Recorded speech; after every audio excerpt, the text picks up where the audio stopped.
Hi there. Welcome to NapTime History channel. Tonight we're going to march straight into one of history's most glorified nightmares, life as a Roman legionary.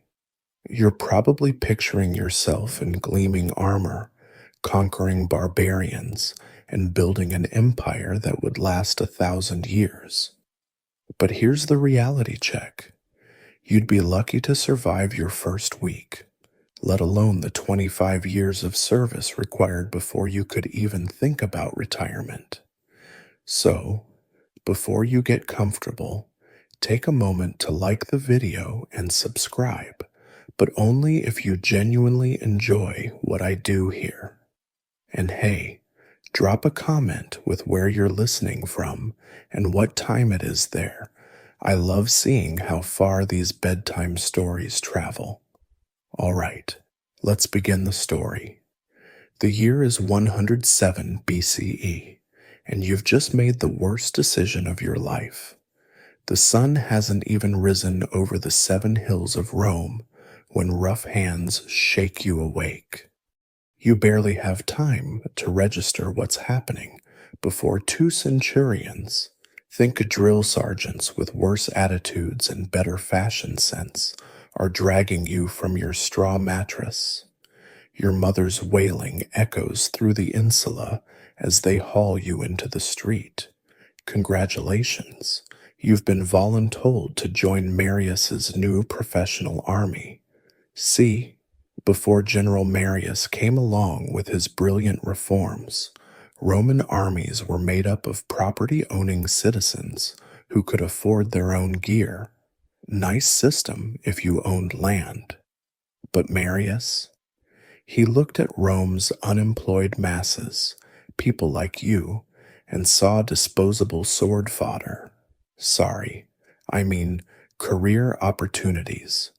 Now any random pleb off the street can join up, which sounds democratic until you realize it means they're literally yanking people from their beds.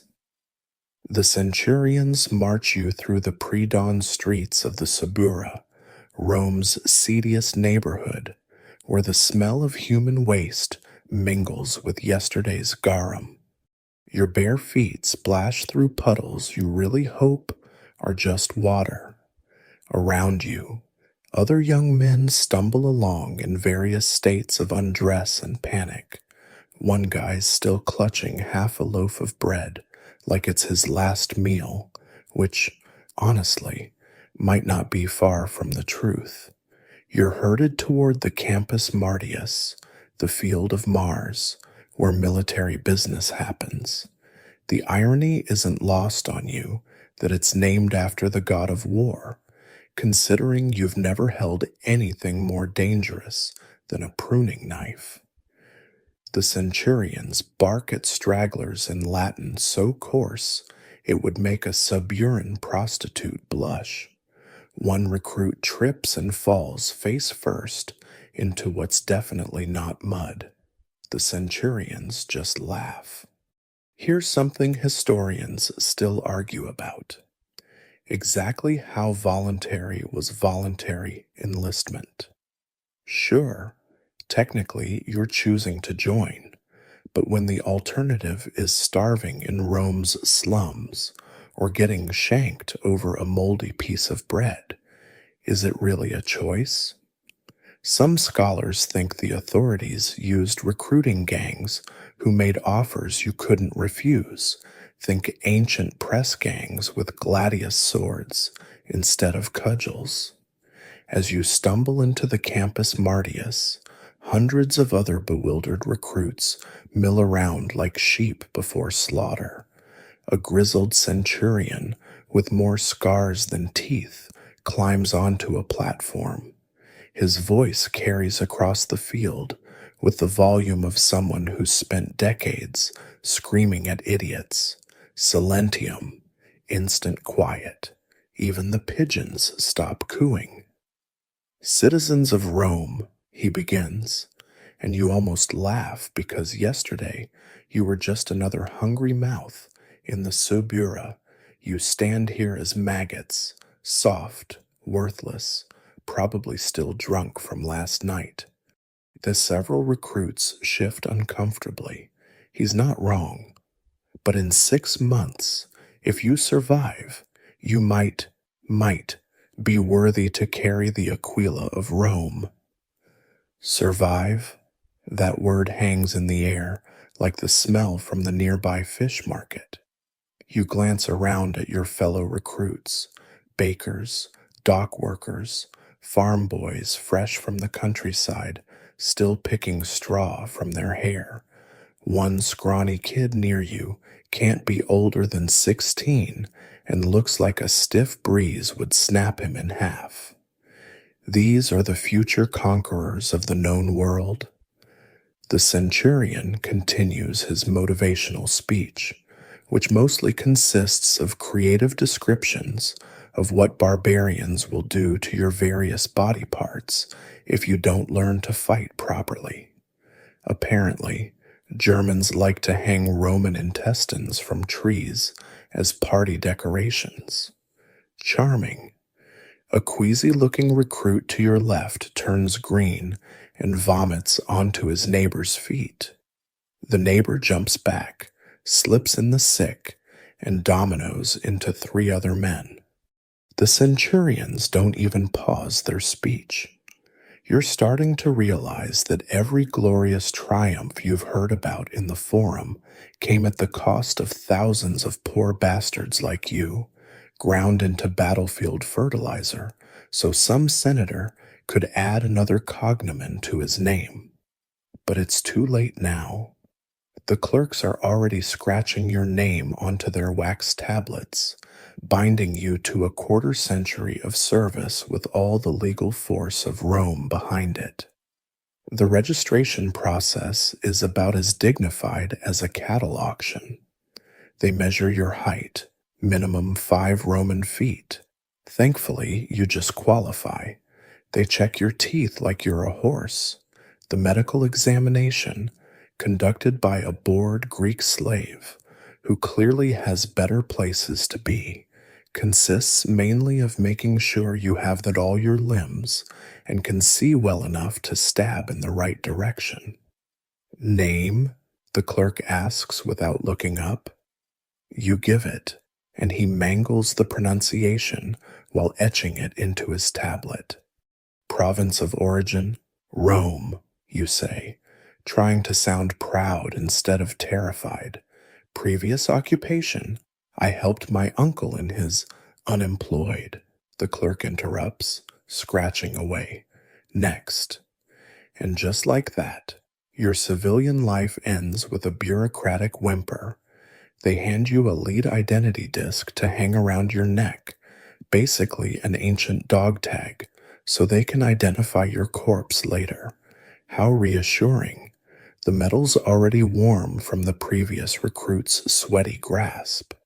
As the sun climbs higher, painting Rome's temples and insulae in deceptively golden light, you're sorted into groups of 8, your new contubernium, the men you'll share a tent with for the foreseeable future.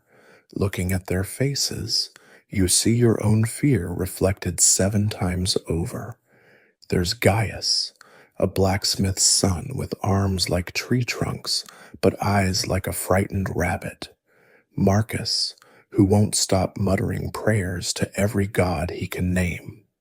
Quintus, who claims he's done this before, but keeps contradicting himself about which legion he supposedly served in.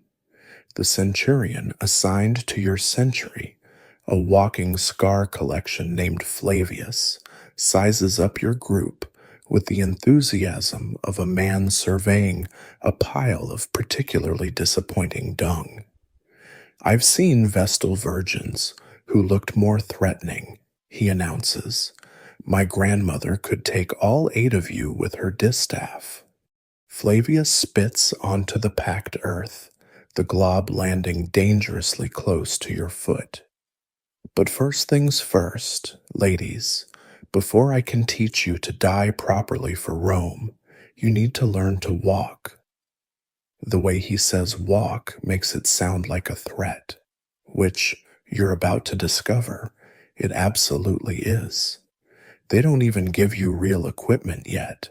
That would be like handing a toddler a sharp sword and hoping for the best. Instead, you're issued practice gear, a wicker shield that weighs twice as much as the real thing, a wooden gladius with all the balance of a club, and a helmet that seems specifically designed to give you neck problems. The logic, as Flavius explains while someone helps Gaius figure out which end of the sword is up, is simple: train with equipment heavier than what you'll use in battle, and the real thing will feel like a feather. 20 Roman miles, Flavius announces casually, like he's suggesting a pleasant stroll through the forum. 5 hours, full pace. Anyone who falls behind gets to dig the latrines for a week. He pauses, showing teeth that would make a barbarian jealous. After they finish the march, of course. 20 Roman miles. That's about 18 modern miles, in case you're keeping track at home. In 5 hours, carrying about 60 pounds of gear, in the Italian summer heat, you've walked maybe 3 miles in your entire life, and that was spread over several trips to the market. The first mile isn't too bad. You're fresh, the morning's still cool, and there's something almost exciting about marching in formation with dozens of other recruits. Your group maintains something resembling order, and Marcus has even stopped praying long enough to complain about his sandals instead. The regulation caligae, those iconic hobnailed military boots, haven't been broken in yet, and you can already feel blisters forming. The studs on the soles, meant to provide grip and make a intimidating sound on stone, mostly just make each step feel like walking on particularly vindictive pebbles. By mile 3, the romantic notions have evaporated faster than morning dew in the Sahara. The sun's climbing higher, turning your helmet into a personal pottery kiln for your brain. Sweat streams down your face, stinging your eyes, but you can't wipe it away without breaking formation. The dust kicked up by hundreds of feet coats your throat until every breath tastes like Rome's entire road system. Mile 5, and Quintus, remember him, the supposed veteran, drops his shield for the third time. Flavius appears out of nowhere, like a particularly unpleasant spirit, screaming creative profanity that would make Catullus take notes. Apparently, dropping your shield in battle is punishable by death, and Flavius seems personally offended that he can't implement that policy during training. "Your shield," he roars, spittle flying, "is your lifeline. It protects the man to your left. Drop it again, and I'll use your skull as a teaching aid for proper formation." You're starting to understand why Roman military manuals spend so much time on marching. It's not just about getting from point A to point B. It's about doing it as a single organism. When one man stumbles, it ripples through the formation like waves through water. When someone's pace falters, everyone behind them bunches up like togas at a cheap laundry. The centurions prowl alongside, their vinewood staffs finding ribs and shins with uncanny accuracy whenever someone falls out of step. Mile 8 brings a new form of torture: the song. Oh yes, Roman soldiers sang while they marched, not stirring hymns to Mars or patriotic odes to the Senate and people of Rome. No, these are songs that would make a Siburan brothel keeper blush. The current favorite involves detailed speculation about what various barbarian women do with root vegetables. The rhythm helps maintain pace, even if the lyrics make you wonder about your new colleague's mental health. Here's a fun fact that military historians love to debate. Romans could supposedly maintain this pace for up to 8 hours when needed. Your average legionary was expected to cover those 20 miles in 5 hours while carrying full kit, including personal items, cooking gear, construction tools, and several days' rations. Modern soldiers, even with advanced training and nutrition, struggle to match this. Either Romans were built different, or someone's been exaggerating in the historical records. Looking at your fellow recruits currently dying on their feet, you're leaning toward the latter. Mile 12, and the casualties begin. A recruit from another contubernium, a soft-looking boy who clearly lied about his age, simply sits down in the road and starts crying. The centurions descend on him like particularly motivated vultures. They don't hit him, which is somehow worse. Instead, they stand him up and make him continue at the back of the formation, where everyone who passes can see his shame. Message received. In the legions, death is preferable to embarrassment. Your own group isn't doing much better. Gaius, despite his impressive arms, apparently skipped leg day at the smithy. He's wheezing like a broken bellows, and his face has achieved a shade of red previously thought impossible in humans. Marcus has progressed from prayers to what sounds like attempts to strike bargains with increasingly minor deities. You're pretty sure he just offered his left testicle to some obscure Etruscan harvest god in exchange for the ability to stop moving. Mile 15, and your world has shrunk to the back of the man in front of you. Left foot, right foot, left foot, right foot. The rhythm becomes a meditation, a mantra against the screaming protests of every muscle in your body. Your feet have transcended mere blisters and entered some new realm of exquisite agony. Each step sends jolts of pain up your legs that would make a Stoic philosopher reconsider his life choices. The weight of your gear has somehow tripled through dark sorcery. The wicker shield, which seemed merely heavy at the start, now apparently contains the mass of a small mountain. Your practice sword bangs against your leg with each step, creating bruises on the top of bruises. The helmet has compressed your spine by at least 3 inches, and you're fairly certain your neck will be permanently bent at this angle. But here's the thing. You're still moving. So is most of your contubernium. Even Marcus, who's now attempting to make deals with kitchen spirits and someone's dead grandmother. This is the insidious genius of Roman military training. They don't just break your body, they rebuild your concept of what's possible. Yesterday, you would have laughed at the idea of marching 18 miles in full gear.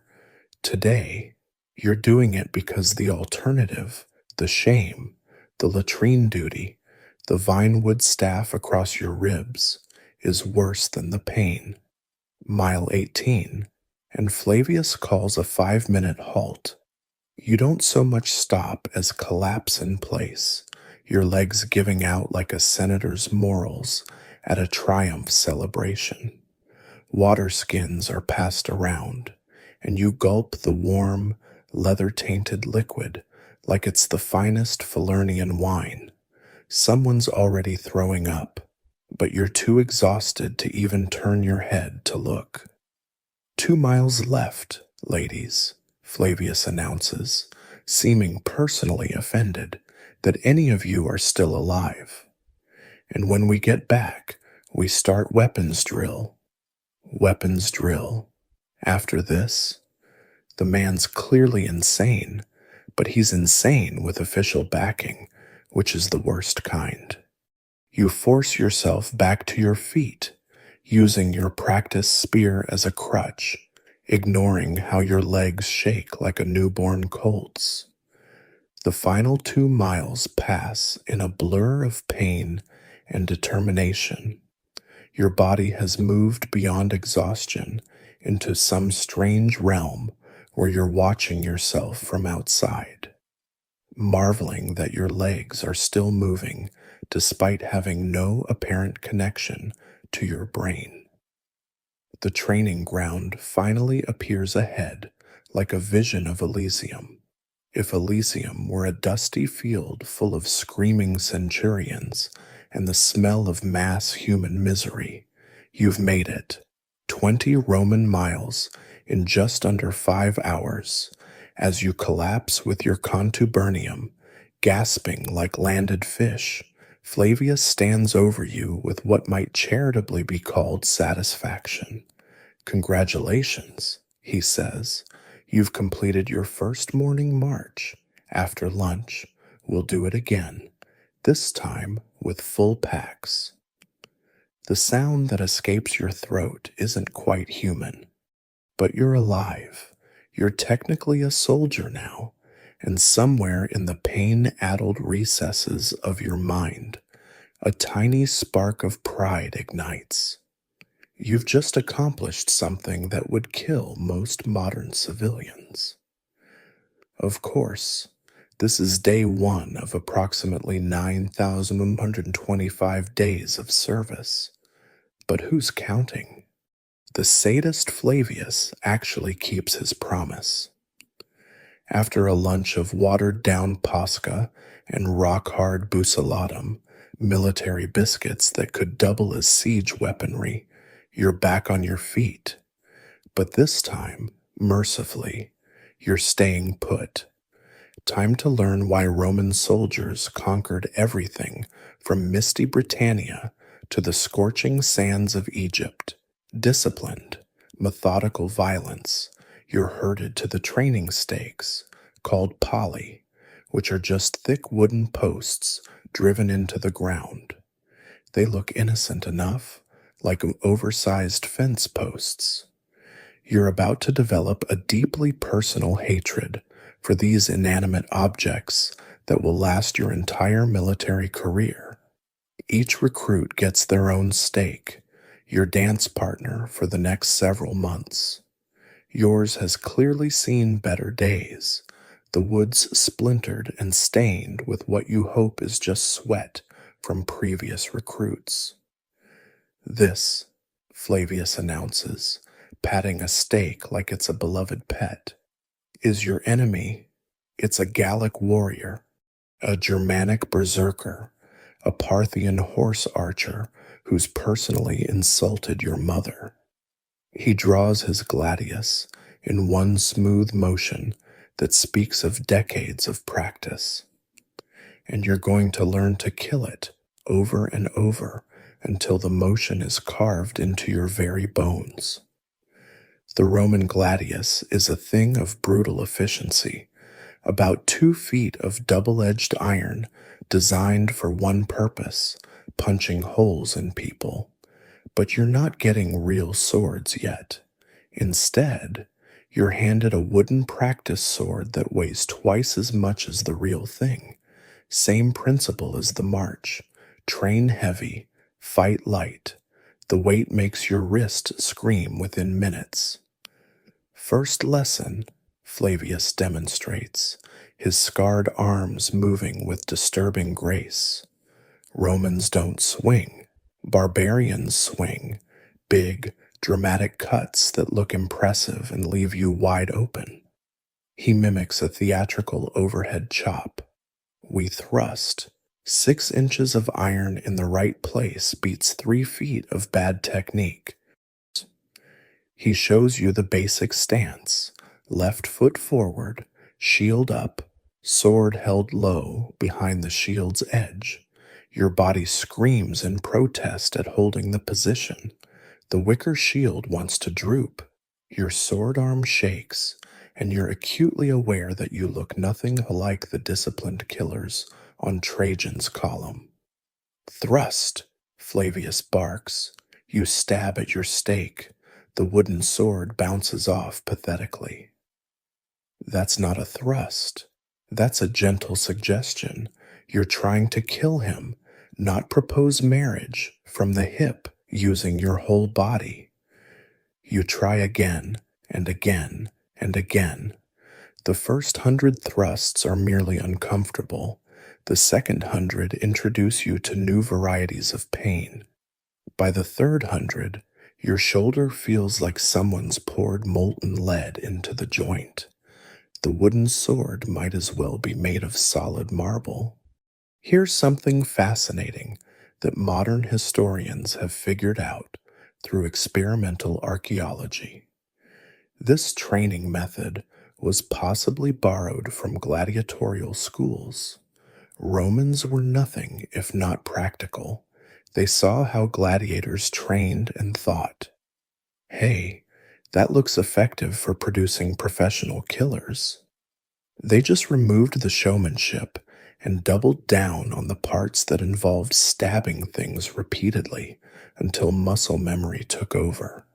Around you, the other recruits are suffering through their own personal hells. Gaius, with all his blacksmith strength, is actually doing worse than you. He keeps trying to swing the sword like a hammer. Marcus has found a new deity to bargain with every 50 thrusts. One recruit, 2 stakes over, actually passes out, standing up, still holding his thrust position. He topples forward into his stake and has to be dragged away by disgusted centurions. You think this is hard? Flavius prowls between the stakes like a wolf among sheep. Wait until it's a screaming Briton with blue paint and murderous intentions. Wait until your arms are tired from a day of marching and ditch digging. Wait until you're doing this in Germanic mud up to your knees while arrows rain down. Thrust, pull back, thrust, pull back. The motion becomes hypnotic, meditative even. Your conscious mind shuts down somewhere around the thrust number 500, leaving only the mechanical repetition. This is the point. You realize through the haze of exhaustion, they're not training soldiers, they're programming human weapons. When battle comes, you won't think, you'll just thrust. Switch hands, sweet Jupiter's left testicle. You have to do this with your non-dominant hand, too. The first thrust with your left hand is so pathetic, even your stake seems embarrassed for you. But Flavius is already there, vinewood staff finding your ribs with unerring accuracy. Both hands, numbskull. What happens when your right arm takes an arrow? When a Dacian falx hooks your shield and pulls it away? You die, that's what, unless you can fight with either hand. The afternoon wears on in a blur of thrusts, corrections, and creative profanity. You learn that there are precisely 6 target zones on the human body that Roman doctrine considers worth hitting: throat, chest, belly, groin, and both thighs for bleeding out enemies. You practice each strike until you could find them in pitch darkness, which, Flavius cheerfully informs you, you'll eventually have to do. But it's not just mindless stabbing. Between sets, because yes, they make you do sets like some ancient CrossFit session, you learn the why behind the how. Roman combat doctrine is built around the scutum, that massive rectangular shield. It's not just defense, it's a weapon. You learn to punch with the bronze boss, to use the edge to break noses and teeth. The shield bash becomes your setup, stunning the enemy just long enough for 6 inches of gladius to find their guts.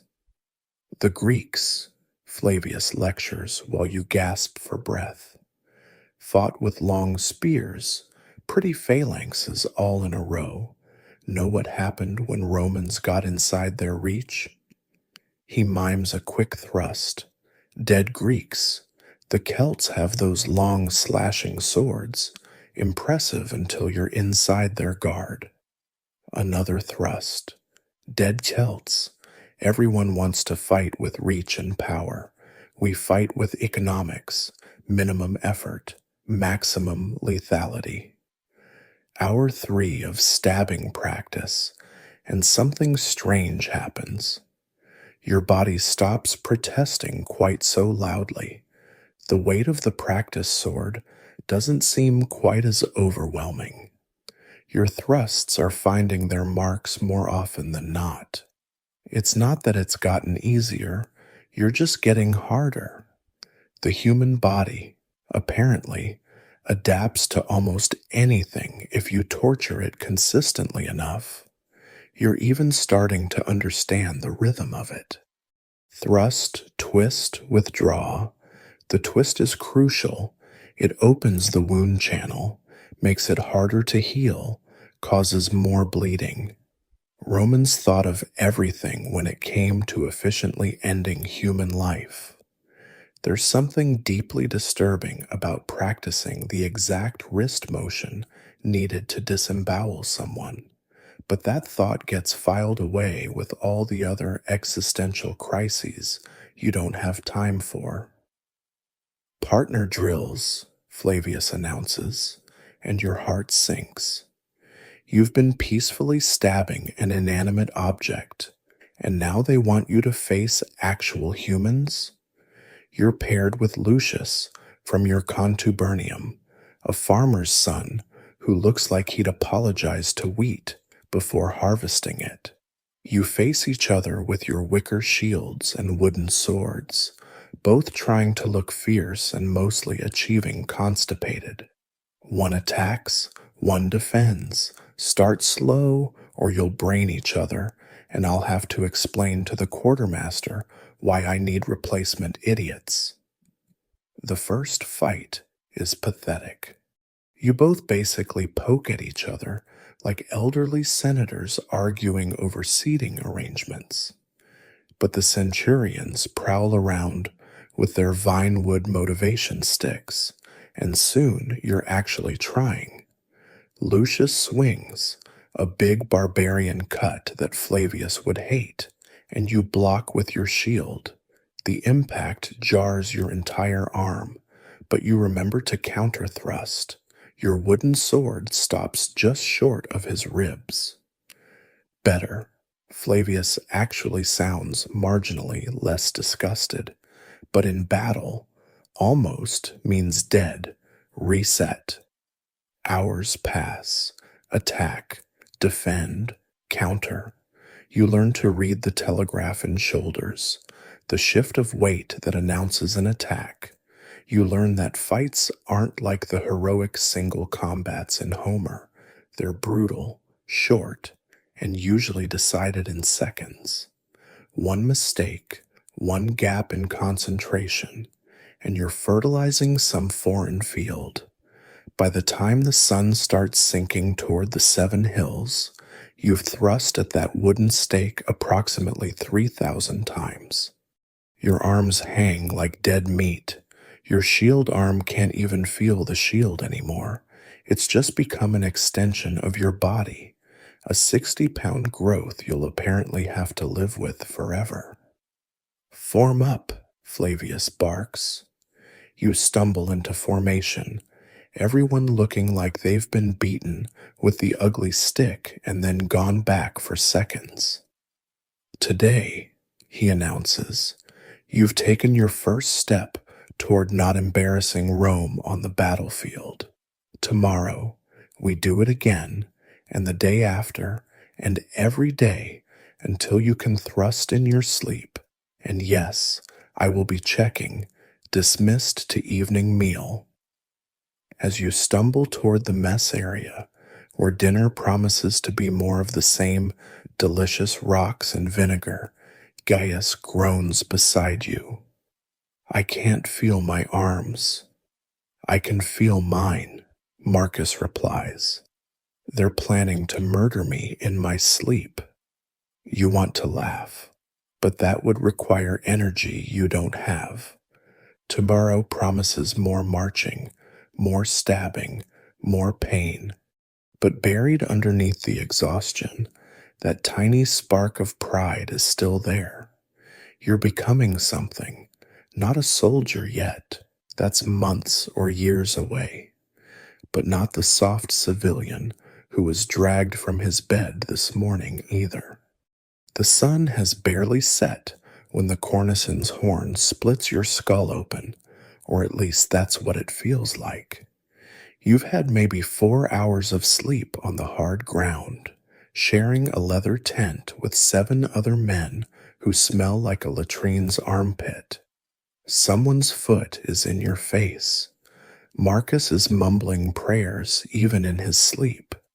Your entire body feels like it's been worked over by particularly enthusiastic torturers. On your feet, maggots. Flavius's voice cuts through the groaning. Time to build camp. Build camp? You literally just collapsed here last night. But as you stumble outside, blinking in the pre-dawn darkness, you see centurions already marking out lines with rope and stakes. Sweet Mercury's winged sandals. They're serious. Every night, Flavius explains to your confused faces, a Roman legion builds a fortified camp every single night. Doesn't matter if we're staying 1 night or 1 month. Doesn't matter if we're in friendly territory or surrounded by howling barbarians. We build. This, you're about to learn, is what separates Romans from every other military force in the ancient world. Other armies might be braver, might have better individual warriors, might even have superior numbers. But Romans build. It's a compulsion that borders on mental illness, and it's about to become your life. You're handed tools that look like they were designed by someone who actively hated human hands. A dolabra, combination pickaxe and hatchet that weighs enough to anchor a small boat, a wicker basket for hauling dirt, and your personal favorite, a turf cutter that's basically a shovel someone forgot to finish making. Standard marching camp, Flavius continues, consulting a wax tablet like it's religious scripture. Playing card shape, rectangular with rounded corners. 2 main streets, the Via Principalis running east-west, the Via Praetoria running north-south. Every man knows his place. Every century has its assigned spot. You could drop a Roman soldier blindfolded into any camp in the empire, and he'd find his tent. The surveying team has already marked out the boundaries, 300 by 2,200 Roman feet for a full legion. Your section is along the eastern wall, which means you get the privilege of watching the sun rise while contemplating your life choices. The work begins immediately. First, the ditch. Because of course there's a ditch, not just any ditch, a proper fossa, V-shaped, 12 feet wide and 9 feet deep. You do the math in your head and immediately wish you hadn't. That's an insane amount of dirt, multiplied by the camp's entire perimeter, to be moved by hand every night. The barbarians think we're crazy, Flavius says, almost fondly, as you hack at the hard-packed earth. They watch us march all day, then spend 3 hours building fortifications we'll tear down tomorrow. They laugh at Roman paranoia. He grins, showing those terrible teeth. Then they try to attack at night and run straight into a defended position. Who's laughing then? You're assigned to a dirt-moving chain. Gaius, with his blacksmith arms, breaks the earth. You shovel it into baskets. Lucius and others carry it away. The rhythm develops quickly. Hack, scoop, carry, dump. The pile of excavated earth grows alongside the ditch, ready to become the rampart. Here's a detail that military historians love to argue about. Roman camps were so standardized that they found identical layouts from Britain to Syria. Same measurements, same proportions, same street layouts. It's like ancient military franchising. Some scholars think this reflects Roman organizational genius.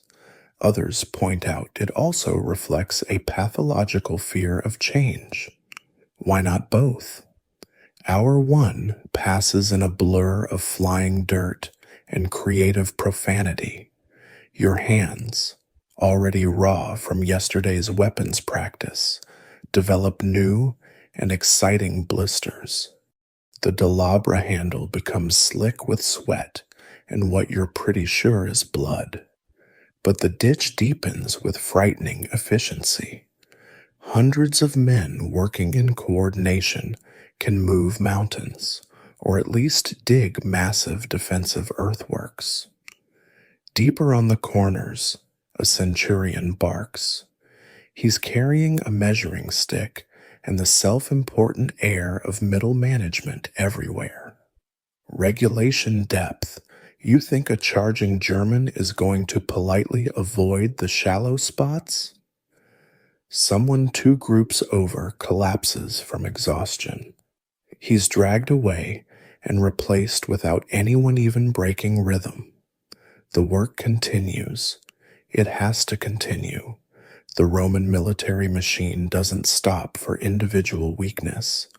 Next comes the agger, the rampart. All that dirt you've been moving gets piled up and packed down into a 10-foot-high wall. But it's not just a pile of earth. Oh no, that would be too simple for Roman over-engineers. The earth has to be reinforced with timber frames, faced with turf blocks cut to specific dimensions, given proper sloping angles to shed rain and resist climbing. You're on turf cutting duty now, using that malformed shovel to cut perfect rectangular blocks of grass and soil. Each block has to be exactly 1 Roman foot by 1.5 feet. Too big, and they won't stack properly. Too small, and the wall won't hold. The centurions check with the enthusiasm of particularly anal retentive accountants. Tighter seams, one screams at a group attempting to stack their turf blocks. You want rain washing through? Want the wall collapsing when some Gaul leans on it?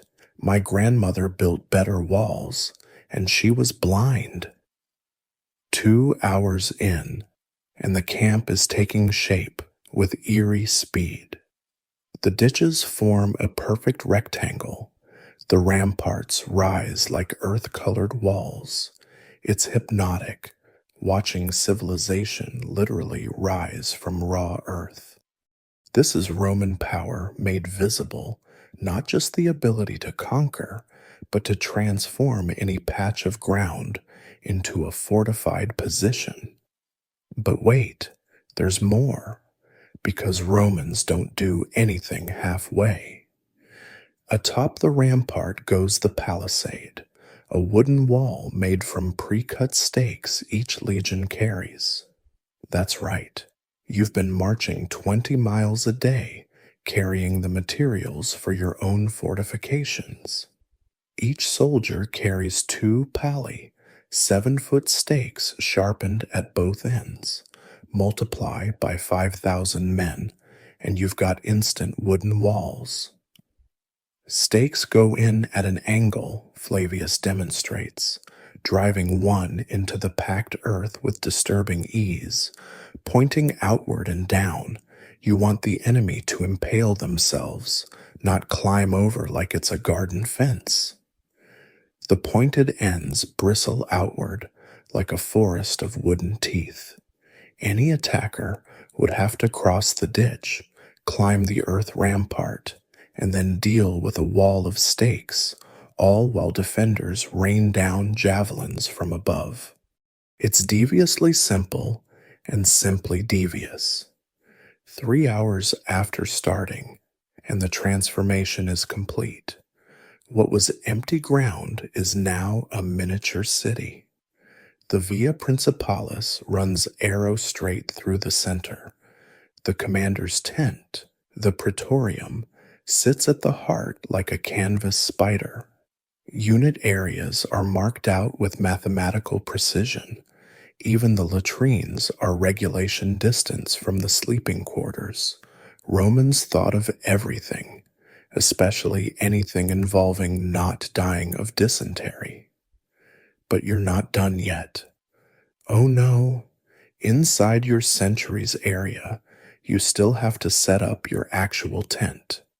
8 men per tent, which sounds cozy until you realize Roman military tents are designed by someone who considered personal space a character flaw. The leather tent, maintained with oil that makes everything smell like a tannery, barely fits 8 men lying down. Add everyone's equipment, and it's like trying to sleep in an overpacked closet. Stakes here, here, and here, Gaius mutters, having apparently memorized the layout already. You help drive the tent stakes while Lucius and Marcus wrestle with the leather. It's heavy when dry, and you don't want to think about what it weighs when wet. Inside, you each have about 6 feet by 2 feet of space. Your equipment goes at your feet: helmet, shield, pilum, entrenching tools. Everything has its place because there's literally nowhere else to put it. You'll learn to find your gear in pitch darkness, by touch alone, because fumbling around when the alarm sounds means death. Home sweet home, Marcus says, surveying your palatial accommodations. I had more room in my mother's womb. At least her womb didn't smell like Gaius's feet, someone responds. My feet smell like victory, Gaius protests. Victory smells terrible, you mutter, collapsing onto your section of ground. As evening falls, actual evening this time, not the pre-dawn horror that passes for morning in the legions, you survey the completed camp. In less than 4 hours, 5,000 men have built a fortified position that could withstand a serious assault. Tomorrow morning, you'll tear it all down and march another 20 miles to do it again. The paranoia seems excessive until Flavius shares a story during the evening meal.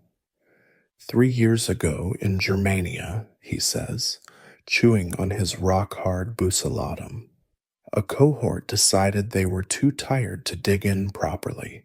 Just a simple palisade, no ditch. Germans hit them at third watch, killed 200 men before they knew what was happening. He takes a swig of Posca. The survivors had to dig graves instead of ditches. Takes about the same effort. Funny enough. Message received. Roman paranoia isn't paranoia if everyone really is trying to kill you. And in the lands you'll be marching through, Germania, with its dark forests full of screaming warriors, Gaul with its rebellious tribes, Britannia with its painted madmen, everyone really is trying to kill you. As you crawl into your tent, muscles screaming from the day's labor, you realize something. You're becoming Roman, not through blood or birth, but through blisters and back-breaking work. Every ditch dug, every stake driven, every perfectly measured Roman foot of fortification, it's all shaping you into part of the machine. Tomorrow you'll tear it all down and build it again somewhere else. And the day after, and the day after that, for 25 years. The morning's porridge looks like something dredged from the Tiber after a particularly nasty flood, gray, lumpy, and moving in ways that suggest it might have achieved sentience. The cook, a cheerful sadist named Brutus, who lost 3 fingers to a German axe and apparently decided to take revenge on everyone's taste buds, ladles it into your bowl with disturbing enthusiasm. Breakfast of champions, he declares, bits of something unidentifiable floating in the mixture. Barley, water, and a little salt. Sometimes I add garum for flavor. Garum, Rome's favorite condiment, made from fermented fish guts left to rot in the sun for several months. The smell alone could strip paint from a trireme, mixed with bland porridge.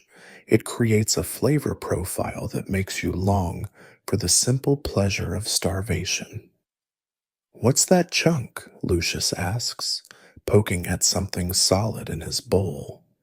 "Better not to know," Marcus advises, already forcing down his portion with the determination of a man who's made peace with suffering.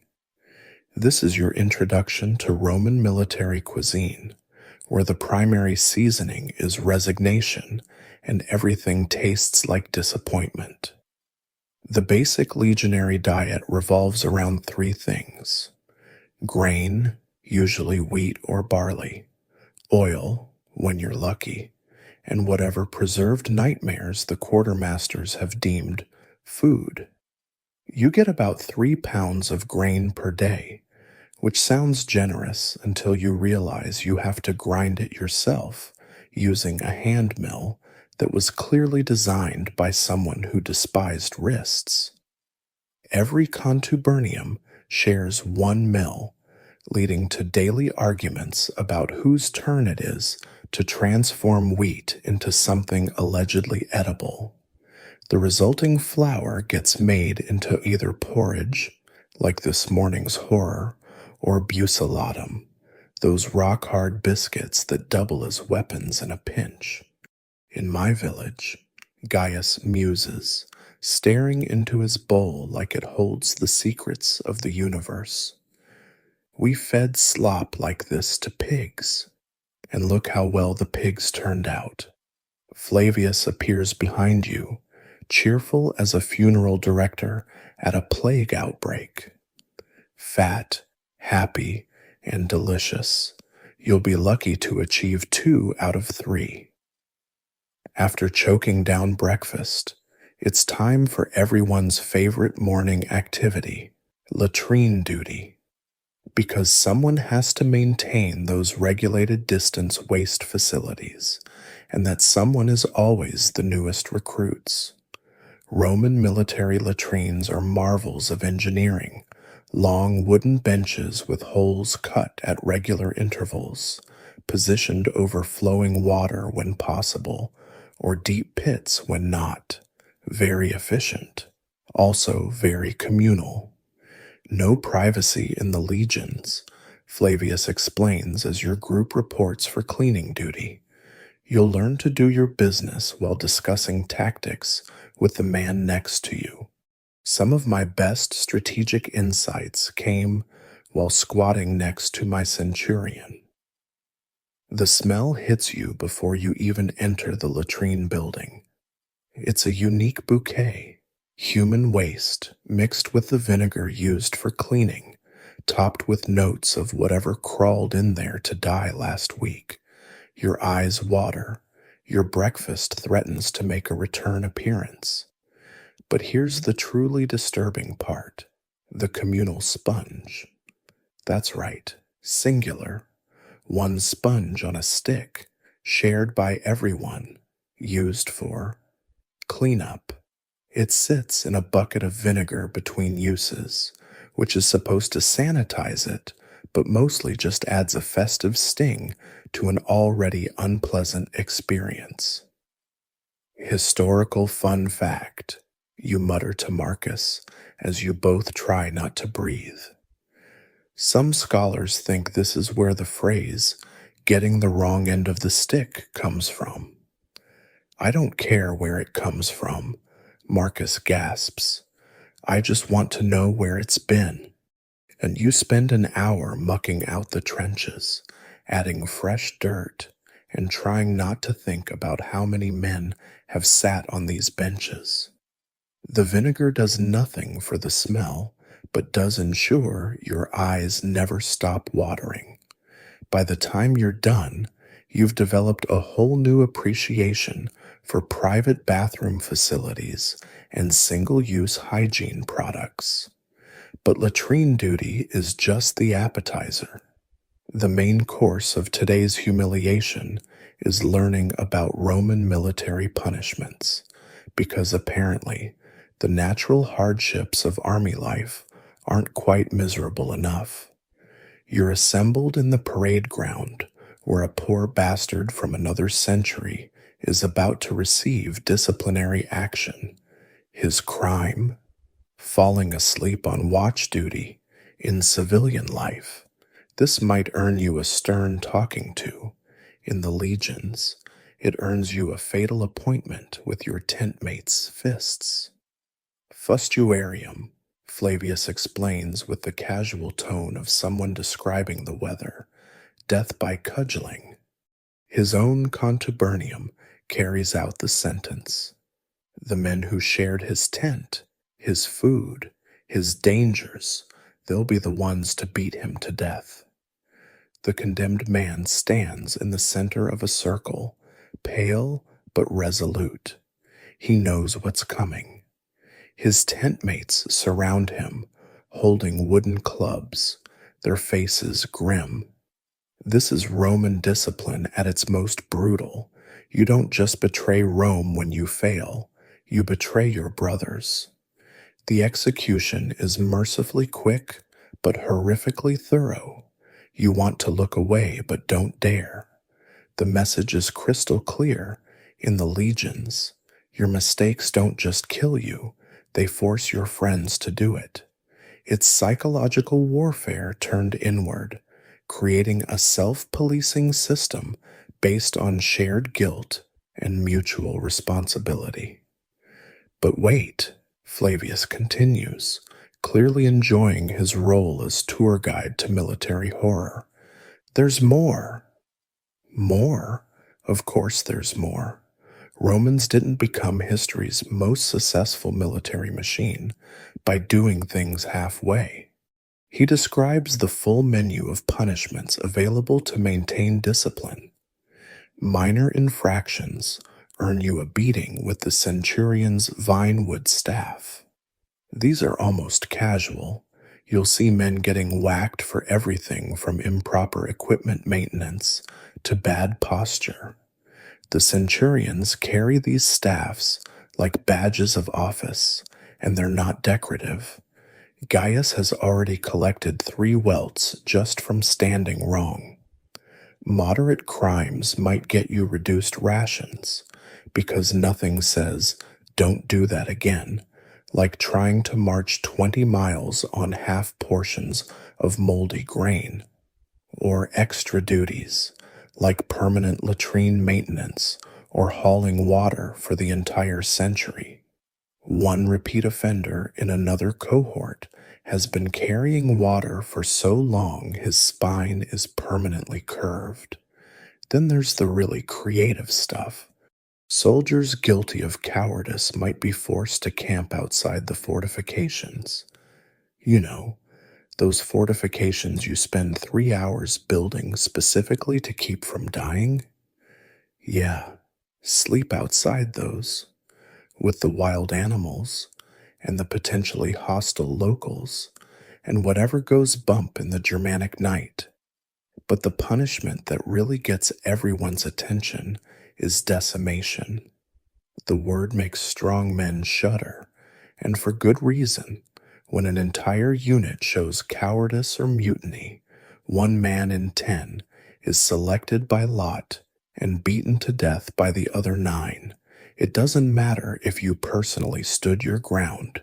If your unit breaks, you might die for it anyway. Haven't had a proper decimation in years, Flavius says almost wistfully.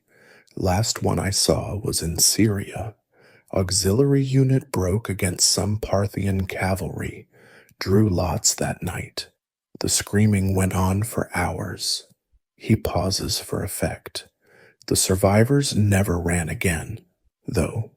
Amazing how watching you beat your tent mate to death improves unit cohesion. You're starting to understand that Roman military discipline isn't about justice. It's about terror, pure, calculated terror that makes every man responsible for every other man's actions. It's brilliant in its brutality. No one wants to be the weak link that triggers group punishment. No one wants to be the coward whose friends have to kill him. Lunch is more of the same culinary adventure. This time it's lentils boiled into submission and flavored with more garum. You're developing a theory that garum is less a condiment and more a form of psychological warfare against your own troops. The smell alone could clear a fortified position. Good news, Brutus the cook announces. Got some special additions to dinner tonight. Everyone perks up. Special additions, maybe some actual meat, fresh vegetables, fruit that hasn't been dried into leather. Caught some nice fat rats in the grain storage, he continues. Nothing like fresh protein. The collective groan could be heard in Rome. But you know what? After a morning of latrine duty and watching a man beaten to death, rat stew doesn't sound that bad. Your standards are adjusting to military life with alarming speed. I hear in the Eastern legions they eat locusts. Someone offers helpfully. In Britannia, they boil seaweed, another adds. In Germania, Flavius contributes. They eat bark soup when the supply lines fail. Course, half of them die of dysentery, but the survivors are tough as boot leather. You're sensing a theme here. Roman military cuisine follows one simple principle. If it doesn't kill you, it's food. Nutrition is secondary to survival. Taste is a luxury reserved for civilians and officers who can afford their own provisions. The afternoon brings a special treat, your first introduction to field sanitation, because it's not enough to build latrines. You have to understand the delicate science of not poisoning your entire camp with poor waste management. A Greek medical orderly, who clearly drew the short straw in career assignments, explains the basics. Water sources must be upstream from latrines. Sounds obvious until you realize how many armies throughout history have literally shit themselves to death. Cooking areas stay separate from waste areas. Again, obvious, but you'd be surprised. And personal hygiene, while not exactly encouraged, is at least not actively discouraged. You'll wash when you can, the orderly explains, which won't be often, but when dysentery runs through a camp, it kills more men than enemy swords, so maybe rinse your hands after latrine duty, maybe. The day ends with another delightful dinner. The promised rat stew turns out to be mostly promise and very little rat, but at least it's hot. You've learned to eat fast, partly because lingering over the taste is a bad idea, and partly because there's always someone eyeing your portion. The morning assembly starts like any other, badly. You're standing in formation, trying to ignore how your stomach is attempting to digest itself after last night's questionable stew, when Flavius appears with an expression that makes everyone's sphincters tighten collectively. "Gentlemen," he begins, and that's when you know something terrible is about to happen. He never calls you gentlemen unless psychological trauma is imminent. Today, we're going to discuss unit cohesion, specifically, what happens when cohesion fails. Behind him, centurions are setting up a demonstration that looks ominously like lots, small wooden tokens, one marked with charcoal. Your blood runs cold. Surely they're not going to. "Decimation," Flavius announces, with the casual tone of someone suggesting a light morning stroll. From the Latin decimare, to remove 1/10. Some of you probably think it's just a scary story we tell recruits. Time for a practical demonstration. The tokens go into a helmet. Your century, 80 men formed up in neat rows, watches with the kind of fascinated horror usually reserved for public executions, which you realize this essentially is. Now, we're not actually going to kill anyone today, Flavius clarifies, and 80 men simultaneously remember how to breathe. But you're going to draw lots, form execution groups, and go through the motions. Consider it. Practice. Practice for potentially beating your tent mates to death, because that's a skill that needs rehearsing, apparently. Third cohort, second century, step forward. That's you. Your legs move automatically, training overriding the part of your brain screaming that this is insane. The helmet passes down the line. Each man reaches in, pulls out a token, checks it with shaking hands. Most show relief. Every 10th man turns pale as week old porridge. Gaius draws a marked token. The big blacksmith's son, who's become your friend over shared misery and terrible food, stands there staring at the little piece of wood like it might bite him. In a real decimation, this would be his death warrant. "Form execution groups," Flavius barks. 9 men to each condemned. Your tent mates take priority. After all, they're the ones who'll suffer most from your cowardice. Your contubernium surrounds Gaius. In a real decimation, you'd be holding clubs. You'd be expected to beat this man, who you've shared a tent with, marched beside, complained about the food with, into an unrecognizable pulp. The thought makes the morning's porridge threaten a return appearance. The beauty of decimation, Flavius lectures as groups form across the field, is its perfect fairness. Doesn't matter if you're the bravest man in the unit or the most cowardly. The lots decide, which means everyone has a personal investment in everyone else's courage. He signals, and the execution begins. You go through the motions of raising clubs you don't have, of striking blows that don't land. Gaius plays along, dropping to his knees, then flat. It's like some horrible theater performance, except the actors are all trembling and several men are openly crying. In a real decimation, Flavius continues over the pantomime of murder. The condemned don't usually struggle. They know running means their entire family suffers. So they kneel. They take it.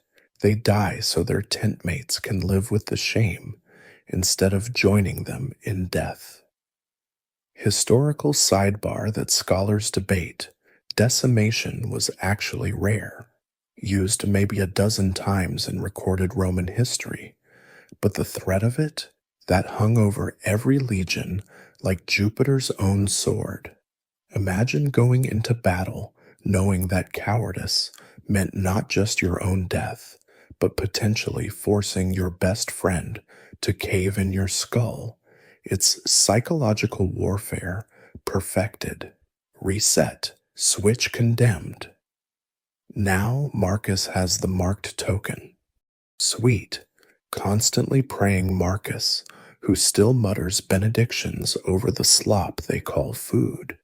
You surround him, and he actually drops to his knees before anyone tells him to, lips moving in what's probably a prayer to every deity from Jupiter to some obscure Etruscan pig god. This goes on for an hour. Every man takes a turn being condemned, being executioner. By the end, you've killed each of your tent mates multiple times and died by their hands just as often. It's broken something in all of you, some invisible barrier between soldier and killer. Remember this feeling, Flavius says, as you reform ranks. This sick, horrible feeling in your guts? That's what keeps legions from breaking, because whatever the enemy might do to you is nothing compared to what your brothers will do if you run. The rest of the morning is devoted to lesser punishments, though lesser is relative when you're on the receiving end. You practice running the gauntlet, 2 lines of soldiers armed with vinewood staffs, beating a condemned man as he runs between them. The key, apparently, is to run fast, but not too fast. Too slow, and you take unnecessary hits. Too fast, and they make you do it again. Moderation in all things, Flavius observes as one recruit sprints through, like his ass is on fire, and gets sent back to the start. Even in receiving beatings. Then there's the delightful practice of public humiliation. Minor infractions might earn you a night standing guard in just your tunic, no armor, no weapons, basically advertising to everyone that you're an idiot who can't be trusted with equipment. In winter, this is also a convenient way to lose toes to frostbite. Or you might get the barley punishment. Instead of wheat rations, you get barley, animal feed. The message is clear. You acted like a beast. You eat like one. The humiliation is worse than the nutritional difference, though barley porridge somehow manages to taste even worse than the regular stuff. My personal favorite, Flavius shares with disturbing enthusiasm, is making cowards camp outside the walls wearing women's clothes. Nothing says, I'm a disappointment to Rome, like defending yourself against Germanic raiders in a stola. Lunch arrives with all the fanfare of a funeral dirge. Today's special, blood sausage made from something. The cooks claim it's pig blood, but after this morning's activities, everyone's a bit suspicious of any food involving blood. You eat it anyway, because the alternative is marching on an empty stomach, and that's its own form of punishment. You know what I miss most about civilian life? Lucius asks, poking at his sausage with deep suspicion. Not being threatened with death by our friends, you suggest. Well, yes, but I was going to say vegetables that haven't been pickled into submission. Simon, it's true. Fresh produce in the legions is rarer than a modest senator. Everything is preserved, dried, pickled, or fermented into states that barely resemble food. The pickle barrels have become a running joke, or would be, if anyone had energy for humor after this morning's delightful activities. The afternoon brings what Flavius calls motivational training. This involves him describing, in loving detail, all the various ways you might die in service to Rome, not the glorious deaths of epic poetry, the real ones, the ugly, stupid, preventable ones. Dysentery, he begins, clearly warming to his theme, kills more soldiers than all the barbarian swords combine. You'll shit yourself to death, literally. Takes about a week. You'll spend it begging for water while your tent mates avoid you because it's contagious. He moves on to infected wounds, slow, agonizing, involves rot, exposure, freezing to death while on watch because you didn't maintain your cloak properly, and his personal favorite, accidentally pissing off a centurion and getting beaten to death for something stupid like sneezing during inspection. But my absolute favorite pointless death, he says with the satisfaction of a man who's seen it all, is the soldier in Syria who got drunk on local wine, wandered into the desert to relieve himself, and got bitten on the balls by a scorpion. Took him 3 days to die. He spent them screaming. Everyone unconsciously crosses their legs. By evening, you've internalized the fundamental truth of Roman military justice. It's not about right or wrong. It's about order. Perfect, brutal, uncompromising order. The kind that builds empires and destroys souls in equal measure.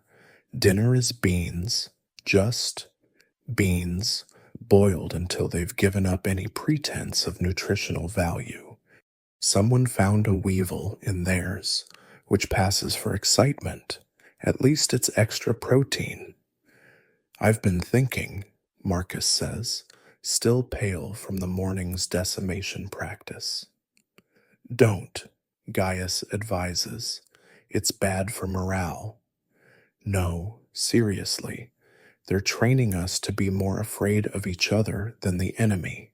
That's genius. Evil genius.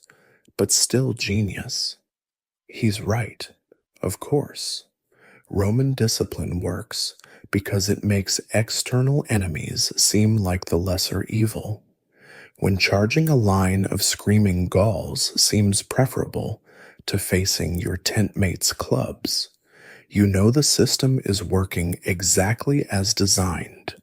As you bed down for the night, surrounded by the men you've now practiced murdering, you realize something profound has shifted.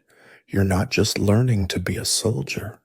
You're learning to be Roman, which apparently means being willing to kill or die, not for glory or country, but because the alternative is letting down the 7 other bastards crammed into this leather tent with you.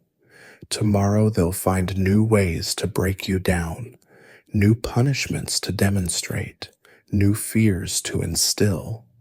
But tonight, you lie in the dark listening to your tent mates breathe, knowing that these men you'd kill on orders are the only family you've got for the next 25 years.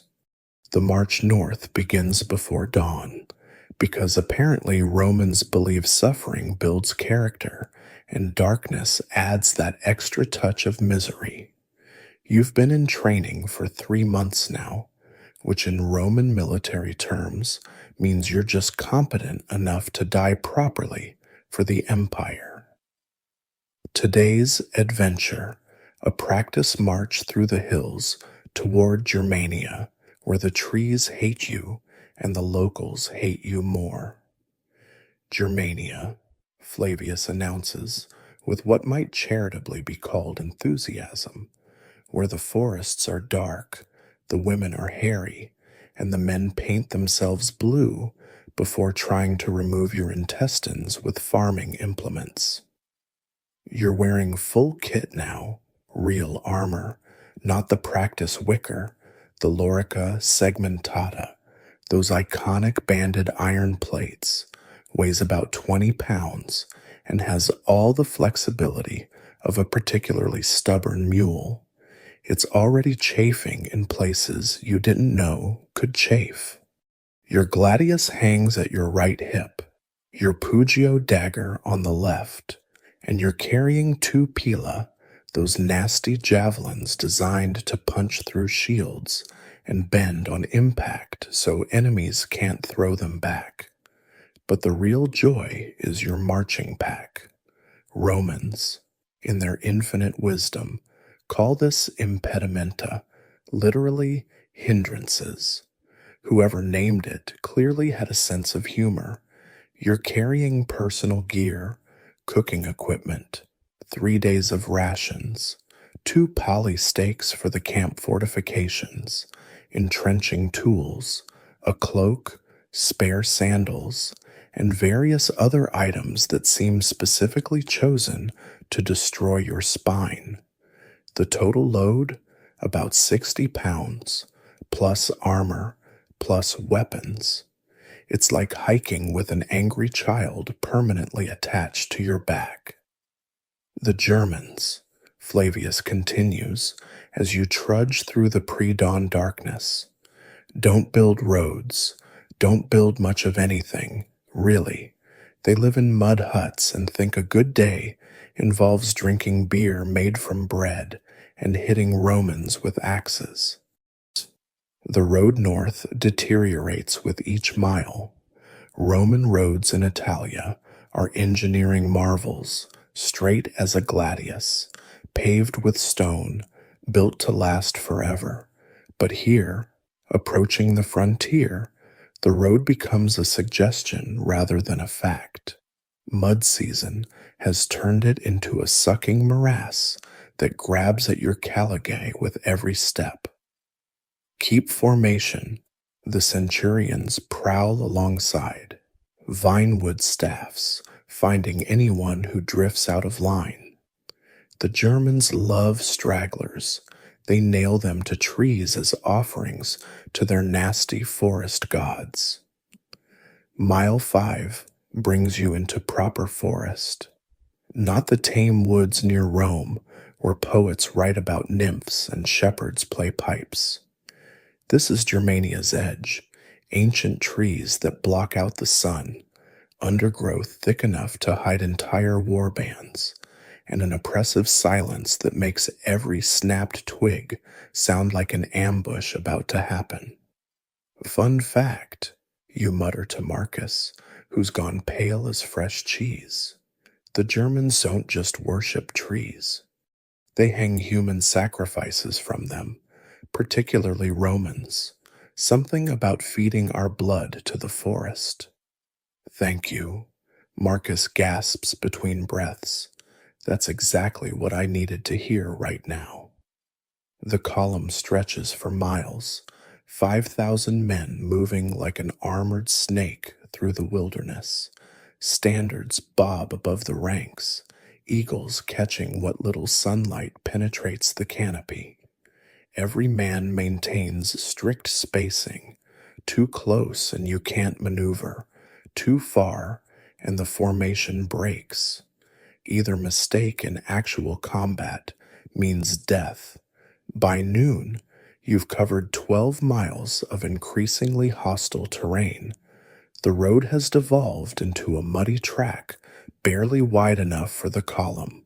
Trees press in from both sides, branches scraping against shields. Everyone's on edge, hands drifting to sword hilts at every sound.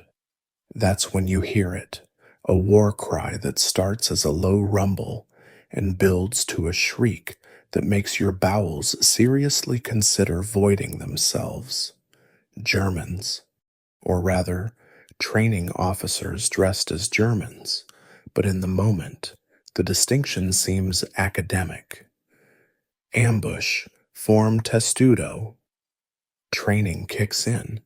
You've practiced this 1,000 times against wooden posts and bored instructors, but nothing prepares you for the chaos of bodies slamming together, shields locking, the man behind you breathing fear down your neck as you huddle under the protective shell of overlapping skuta. The Germans attack from both sides, hulking men covered in mud and fur, wielding wooden clubs and screaming what sounds like profanity in broken Latin mixed with authentic Germanic curses. They beat on your shields with enthusiasm that seems unnecessarily realistic. Hold formation, Flavius roars somewhere to your right. First rank, thrust on my command. Your second rank, which means you're supporting the man in front while trying not to trip over the man behind. The testudo, the famous tortoise formation, is claustrophobic hell. You can't see anything except the back of Gaius's helmet. The sound of clubs on shields is deafening. Someone's elbow is in your kidney. Thrust! The first rank stabs out between their shields. In real combat, this would be the moment German blood starts watering the forest floor. In training, it just means some poor auxiliary playing barbarian gets poked with a wooden sword and has to dramatically die. The attack continues for what feels like hours, but is probably minutes. The Germans probe for weaknesses, trying to hook shields with fake axes, attempting to break the formation through sheer violence. One manages to grab the shield of the man 2 places to your left. The line wavers. Fill that gap, or I'll fill your grave, a centurion screams. The man recovers his shield, but not before taking a solid hit from a vinewood staff. Roman NCOs, they'll beat you to save you from being beaten by the enemy. The logic is impeccable and horrible. Finally, mercifully, a horn sounds. The Germans melt back into the forest, leaving you panting in formation. Several men have actual injuries, training weapons or not. Getting clubbed by an enthusiastic auxiliary dressed in bear fur still hurts. One recruit is on the ground clutching his ribs. Another's nose is painting his chin red. Acceptable, Flavius pronounces, which from him is practically a standing ovation. Only 3 formations broke completely. In real combat, those would be 3 centuries of dead Romans, but acceptable for first contact.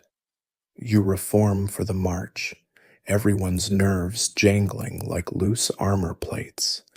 The attack might have been training, but the fear was real. That's the point. You realize they're not just teaching you to fight, they're teaching you to function while terrified, because in real Germania, the attacks won't stop after a horn blast. The afternoon brings new miseries. The trail narrows further, forcing the column to stretch out dangerously. You ford a stream that's allegedly knee-deep, but somehow manages to soak everyone to the waist. The water is cold enough to make your testicles tempt to relocate to your throat. Your feet go numb, which is actually a blessing because you can't feel the blisters anymore.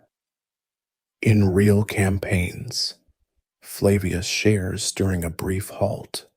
We've marched through rivers up to our necks, holding shields and equipment over our heads, while Germans shot arrows at us, lost 6 men to drowning in one crossing. The Germans thought that was hilarious. Everyone looks at the harmless stream with new respect and loathing. As evening approaches, you reach the designated camping spot, a hill with good sight lines and a water source. Time for everyone's favorite activity, 3 hours of fortification building after marching 15 miles through hostile forest while being attacked by fake Germans. But something's different about these fortifications. Flavius orders extra depth to the ditches, additional stakes on the ramparts.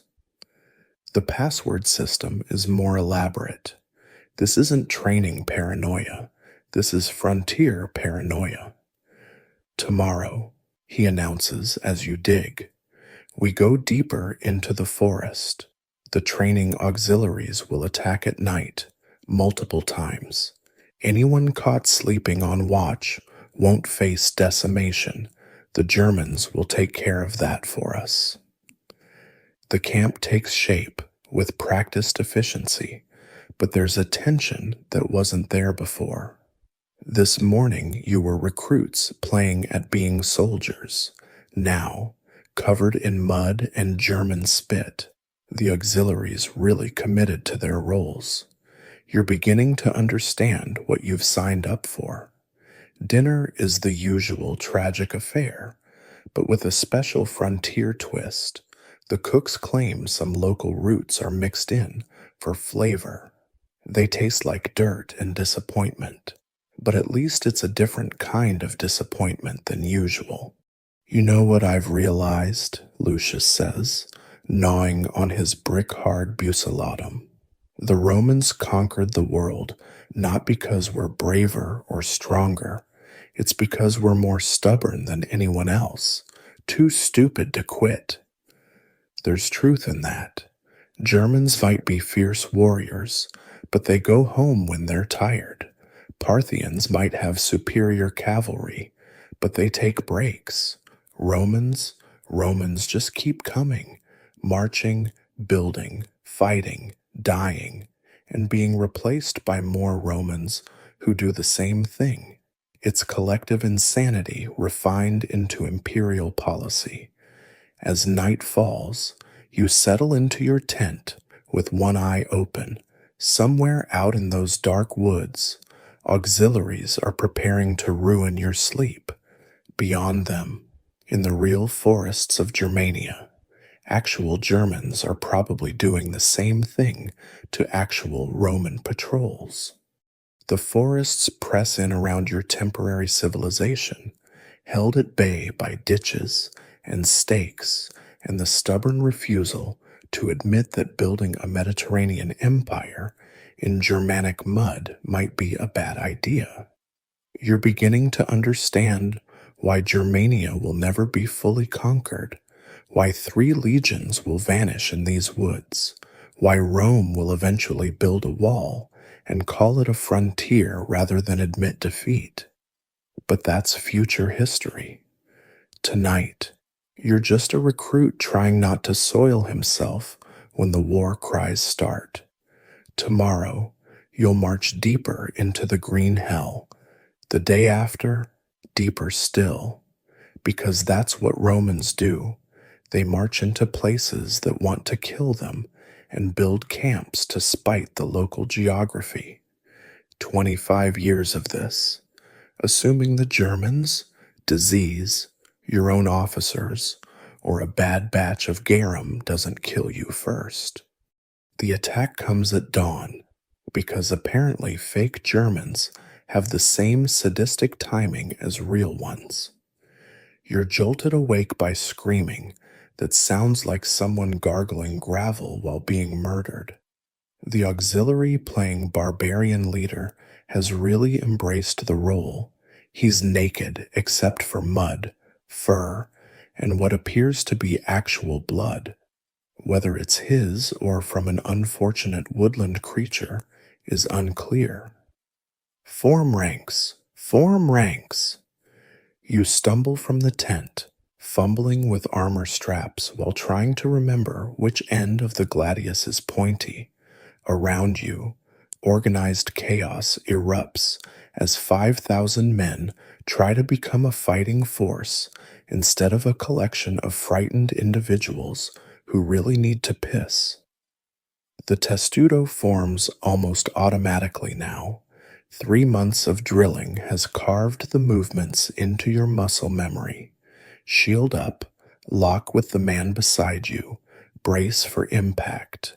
You're in the second rank again, which means you get a beautiful view of Gaius's increasingly sweaty neck. Steady, boys! Flavius appears on the rampart, fully armored and irritatingly calm. Remember, barbarians are like wild dogs. Show fear, and they'll tear you apart. Show steel, and they'll find easier prey. The Germans hit the shield wall like a wave of hairy, screaming chaos. The man in front of you staggers under the impact. You brace him with your shield while trying to keep your footing in the churned mud. Someone's spear thrust between shields nearly takes your eye out, training weapon or not. A stick moving that fast still hurts. First rank, thrust. Second rank, relief. This is the deadly dance of Roman infantry. The front rank fights for 5 minutes, which feels like 5 hours when someone's trying to cave in your skull. Then the second rank seamlessly takes their place. Fresh fighters constantly cycling to the front while exhausted men recover. It's brilliant. It's mechanical. It's absolutely miserable when you're the one getting cycled. You step forward as Gaius steps back, and suddenly you're face to face with Germanic fury. The auxiliary attacking you has really committed to the bit. His breath smells like he gargled rotten fish, and those are definitely real teeth filed to points. He slams his shield into yours with enough force to rattle your brain. Thrust, you milk-livered son of a Syrian whore. Actually, you're not sure which centurion that is. They all start sounding the same when they're screaming. You thrust. The wooden gladius finds something soft, probably a stomach. The German makes a delightful oof sound and staggers back. But 3 more take his place because barbarians don't believe in personal space or tactical withdrawal. The battle rages for 20 minutes of real time, which in combat time equals roughly 3 years. Your shield arm goes from tired to numb to actively planning secession from your body. The gladius, even the wooden practice one, feels like it weighs as much as a small child. Sweat streams into your eyes, mixing with the mud that's somehow everywhere despite your helmet. They're flanking left, 3rd century, wheel, you deaf bastards. This is where Roman discipline shines. While barbarians fight as individuals, heroes seeking glory, Romans fight as a machine. The 3rd century pivots as one unit, shields locked, presenting a new wall of iron and determination to the flanking force. The Germans crash into disciplined resistance instead of exposed backs. You catch a glimpse of the bigger battle during a brief respite. The entire camp perimeter is engaged. Auxiliaries swarm the ramparts, testing every section. Some carry crude ladders. Others just try to scramble up the earth walls like angry squirrels. The defenders pour down javelins with wooden heads, thankfully, and profanity in equal measure. Pain is just weakness leaving the body. And Flavius shouts encouragingly, "Of course, at this rate you'll be nothing but weakness by noon." A German breaks through 2 shields down. He's inside the formation, swinging wildly with a club that catches Quintus across the helmet. Quintus goes down like a sack of moldy grain. This is the nightmare scenario. Enemies inside your lines, where Roman formation fighting becomes a liability. Fill that gap, gut that hairy bastard. Three men converge on the breakthrough. In real combat, the German would be dead in seconds, perforated by multiple gladii. In training, he gets aggressively poked until he remembers he's supposed to fall down and die. But not before his club finds another victim, sending a recruit spinning into the mud with what's definitely a broken nose. Finally, blessedly, a horn sounds. The Germans withdraw, whooping and making rude gestures. Several moon the Roman lines, which honestly seems unnecessary, but adds authenticity. You stand there panting, legs shaking, wondering if this is what victory feels like, or if you're having a medical event. Acceptable, Flavius pronounces from his perch. Only 12 men broke formation, 6 fell down, 2 soiled themselves. Yes, Titus, we can all smell it. In real combat, that would mean roughly 40 casualties. Progress. Progress. Right. You can barely stand. Your shield arm has gone on strike, and someone named Titus has created a biological warfare incident. But sure, progress. The aftermath is almost worse than the battle. Now you have to clean up, tend wounds, repair equipment, and pretend you're ready to do it all again. Because in real campaigning, the Germans don't give you rest days between attacks. Medical treatment consists of the Greek orderly looking at injuries with the enthusiasm of someone pricing cattle. Broken nose? Pack it with cloth and get back in line. Cracked ribs? Bind them and try not to breathe too hard. One poor bastard has a splinter the size of a Pugio in his thigh. That actually gets attention, mainly because infection would waste all the money they've spent training him. In Germania, the orderly mentions casually while digging out the splinter. I've seen men fight with arrows still in them. One centurion took a spear through the cheek, pulled it out, and used it to kill the German who threw it. He pauses. Of course, he died of infection 3 days later, but still very heroic. Breakfast is delayed because half the cooking equipment got trampled in the fight. When it finally arrives, it's cold porridge with a side of disappointment. The garum has congealed into something resembling primitive cement. Even Marcus's prayers can't make it palatable. You know what would make this worse? Lucius asks, poking at his breakfast. Please don't, you start. If we had to fight again before it digests, the Cornicen's horn blares, form up for combat drills. Lucius looks stricken. I need to stop talking. The drills are punishment disguised as training. You practice forming testudo under bombardment, trainers on the ramparts pelting you with clods of earth and the occasional rotten vegetable. The accuracy is suspiciously good.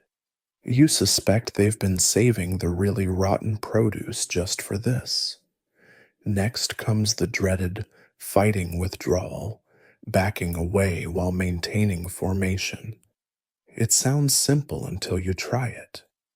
Ever tried walking backward in perfect synchronization with 7 other men while someone throws things at your head? It's like a dance where everyone's drunk and the music is screaming Germans. In Parthia, Flavius shares during a water break. We once withdrew 17 miles like this, backward, under arrow fire, in summer, lost more men to heat stroke than enemy action, but by Mars's holy spear, we maintained formation. The pride in his voice suggests this is meant to be inspiring. All you can think about is walking backward for 17 miles. Your calves cramp in sympathy. By midday, you've died 3 times, killed approximately 20 Germans, and discovered muscles you didn't know existed, mainly because they're all screaming. The auxiliaries playing barbarians look as exhausted as you feel, though they're clearly enjoying themselves more. One keeps his filed teeth and growls at passing Romans even during breaks. Method acting at its finest. Tomorrow, Flavius announces during the noon meal, if you can call it a meal, we practice river crossings under fire. The auxiliaries will attack while you're waist deep in water. Try not to drop your shields, they're expensive, and the quartermaster has a vindictive streak. Everyone groans. River crossings are miserable enough without people trying to kill you. With hostile Germans, that's just asking for disaster. But that's the point. Train for the worst, and regular combat seems almost manageable by comparison. The afternoon brings formation changes at speed. The command comes, and you have 10 seconds to shift from battle line to wedge formation, or from testudo to open order. Mistakes earn Vinewood education. By the end, you're moving like a single organism with 80 legs and a collective death wish. You see those Germans watching from the tree line? Flavius points to where several auxiliaries have gathered, still in character. In real combat, they're learning your patterns, your weaknesses. That stumble in the third rank, they saw it. That gap when you wheel left, they're planning to exploit it. Perfect drill means a survival. Sloppy drill means Germanic iron in your guts. As evening falls and you begin the familiar ritual of fortification, your body operates on pure routine. Dig ditch, pile earth, plant stakes, collapse. The movements are automatic now, carved into your bones by repetition and the constant threat of punishment. Dinner arrives with all the fanfare of a funeral. Tonight's specialty, barley gruel with chunks of what might be meat, but could just as easily be leather that got too close to the pot. The garum has achieved new depths of horror. Someone swears they saw it move. I figured it out, Marcus announces suddenly. He's been quiet all day, and now there's a disturbing gleam in his eyes. The food. It's not incompetence, it's strategy. Everyone turns to stare. Think about it, he continues. They feed us this swill every day. We survive. That means we can survive anything. German cuisine, Parthian field rations, British cooking. Nothing can be worse than what we eat every day. We're building immunity to bad food. There's a long pause while everyone digests this theory, unlike the food, which refuses to digest. Marcus, Gaius says slowly, I think the porridge has finally driven you mad. Mad or enlightened? Marcus grins unnervingly. Tomorrow I'm asking for extra garum. That settles it. The stress has broken him. You make a mental note to keep him away from sharp objects until his mind returns. If it returns. 25 years of this might break anyone. As you settle into your tent, muscles screaming and stomach churning, you reflect on the day's lessons. You've learned to fight as a unit, to hold formation while under attack, to function despite exhaustion and fear. Most importantly, You've learned that Roman victory isn't about individual heroics. It's about collective stubbornness refined to an art form. The medical tent smells like a butcher shop that's developed ambitions: blood, vinegar, pus, and that special aroma of human suffering that no amount of incense can mask. You're here because yesterday's river crossing went exactly as well as expected, which is to say, catastrophically. A German managed to hook your shield while you were waist deep in freezing water, and your desperate attempt to keep it resulted in what the Greek orderly cheerfully calls creative joint damage. Ah, yes, he says, manipulating your shoulder in ways that make you see Jupiter's own lightning. Classic dislocation with possible ligament involvement. Very common, very painful, very likely to cause permanent problems if you keep using it. He smiles. So naturally, you'll be back on duty tomorrow. Roman military medicine operates on one simple principle: if you're not actively dying, you're fit for duty. Missing limbs? Here's a stick. Now get back in formation. Gushing head wound? Wrap it in vinegar-soaked cloth and try not to bleed on your tent mates. The only soldiers who get actual rest are the ones too dead to complain about it. The orderly, who never bothered introducing himself beyond "call me Greek," begins his treatment. This involves yanking your arm in directions that make you question the fundamental nature of human anatomy. Something pops. Several somethings.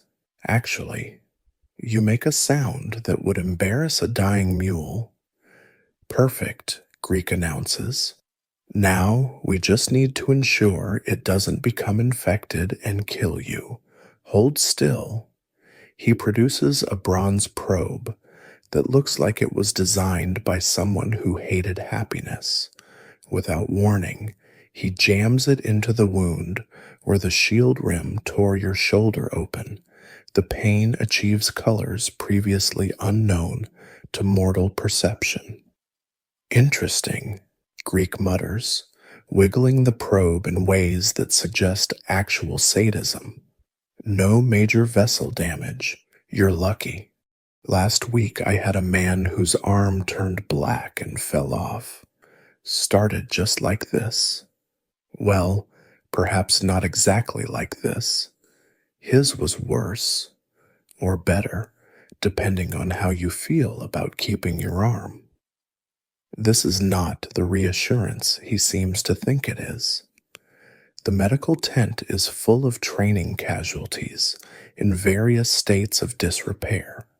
One man has what appears to be his nose on the wrong side of his face. Another is getting his leg sewn up with thread that looks suspiciously like it came from someone's tunic. The hygiene standards would make a sewer rat nervous. Now for the best part, Greek says, producing a jar of something that looks like it crawled out of the underworld. Medicine. Roman medicine is essentially the art of finding the worst tasting, worst smelling substances in the known world and convincing soldiers to ingest them. This particular concoction appears to be honey mixed with vinegar, various herbs, and what smells distinctly like rotting fish. Greek pours it directly onto your wound. The scream that emerges from your throat could be heard in Britannia. It feels like someone's poured liquid fire mixed with angry wasps into your shoulder. Your vision goes white, then black, then a concerning shade of purple. Excellent reaction. Greek seems delighted. The pain means it's working. Probably. Medical science is still very imprecise, but you're not dead yet, so that's encouraging.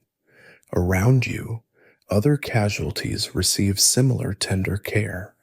A man with a clearly broken finger watches in horror as Greek simply yanks it straight and ties it to a stick. Someone with heat exhaustion is being treated by having cold water poured over him while assistants slap him occasionally to maintain consciousness. It's like medicine designed by particularly creative torturers. You know, Greek continues conversationally while wrapping your shoulder in linen that's seen better decades. In civilized Greece, we have proper physicians, trained in the arts of Hippocrates, clean instruments, actual medical theory. He sighs wistfully. But here we have me, bronze tools that I clean when I remember, and whatever herbs haven't rotted in storage, democracy in action. He's not wrong. Historians still debate Roman medical practices, largely because they can't believe that anyone survived them. The idea of sanitization doesn't exist. Surgical tools get wiped on whatever's handy, usually the surgeon's tunic. The primary anesthetic is bite down on this stick and try not to embarrass yourself.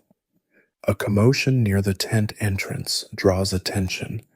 They're carrying in a real casualty, not from training, but from an actual German raid on a supply convoy. The man has an arrow shaft protruding from his thigh, and he's lost enough blood to make his skin match fresh parchment. Ah, excellent. Greek actually rubs his hands together. A teaching opportunity. Gather round, those of you who can walk. And what follows is the worst medical lecture in human history. Greek demonstrates the proper way to remove an arrow, which involves cutting open more of the leg to get at the head, fishing around with bronze forceps that have definitely seen better days, and eventually just yanking with enthusiasm while the patient makes sounds that will haunt your dreams. The key, Greek explains while blood spurts in artistic patterns, is confidence. The body wants to heal. Sometimes you just have to convince it through aggressive intervention. Also, speed helps. The faster you work, the less time they have to die during the procedure. The arrow comes free with a wet sound that makes several observers vomit. The wound is packed with wine-soaked wool because apparently wine is both a beverage and a medical supply in Roman thinking. The patient has mercifully passed out, which Greek considers a success. He'll probably live, he announces. Might lose the leg if it festers, but that's what crutches are for. Next. You're released back to duty with your arm in a sling that's more suggestion than support, and strict instructions to try not to die for the next few days. The medicine has formed a crust on your wound that looks like something scraped from a latrine wall, but apparently prevents the bad spirits from entering. Or something. Greek's medical explanations tend toward the mystical when he can't remember the actual reason. Outside the medical tent, the camp continues its daily routine of organized suffering. Your tent mates greet your return with the sympathy of men who've all been through similar treatment. Still got all your limbs? Gaius asks. For now, Greek seemed disappointed about that. Last month he took Marcus's toenail off with a hammer and chisel, Lucius offers helpfully. Said it was growing wrong and would eventually kill him. Marcus still limps. That's because he dropped the chisel and had to use a tent stake instead. Marcus clarifies. The screaming brought 3 centuries running. They thought we were under attack.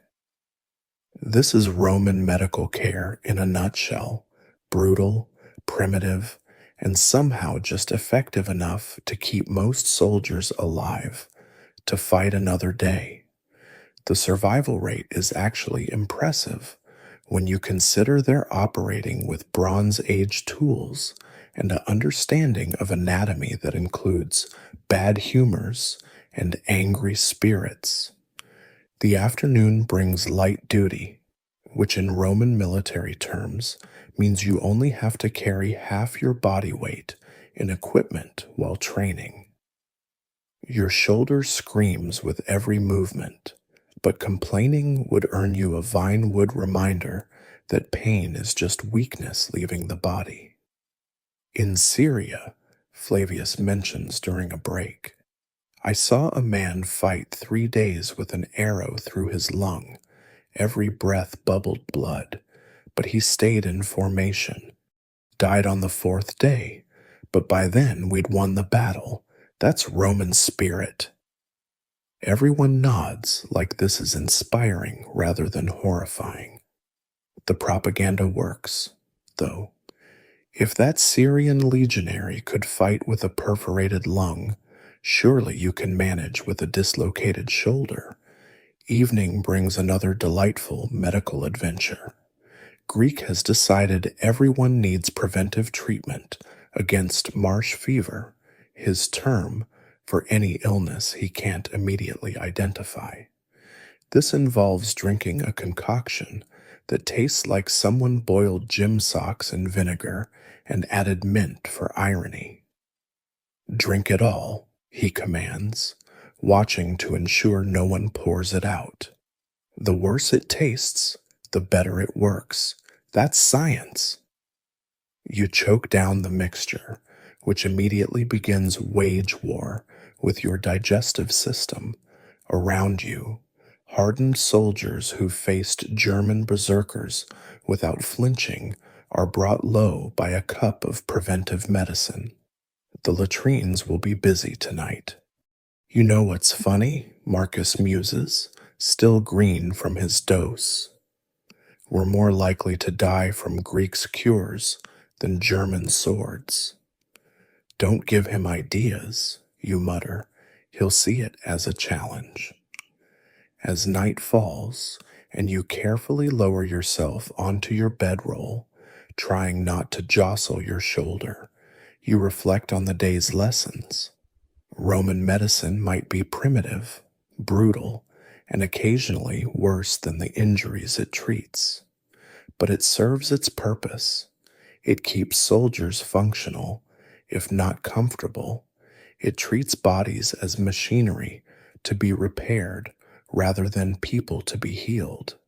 Most importantly, it reinforces the central truth of legionary life.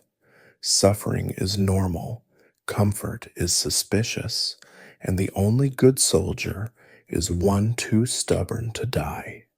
Your shoulder throbs, your stomach churns from Greek's preventive medicine, and tomorrow you'll be back in formation, pretending none of it happened. Payday arrives with all the excitement of a public execution, which is fitting because you're about to watch your money die. After 4 months of training, marching, fighting, and surviving Greek's medical ministrations, the Legion finally decides you've earned the right to be disappointed by Roman military compensation. You stand in formation as the Legion's accountants, pale men who look like they'd dissolve in direct sunlight, set up their tables.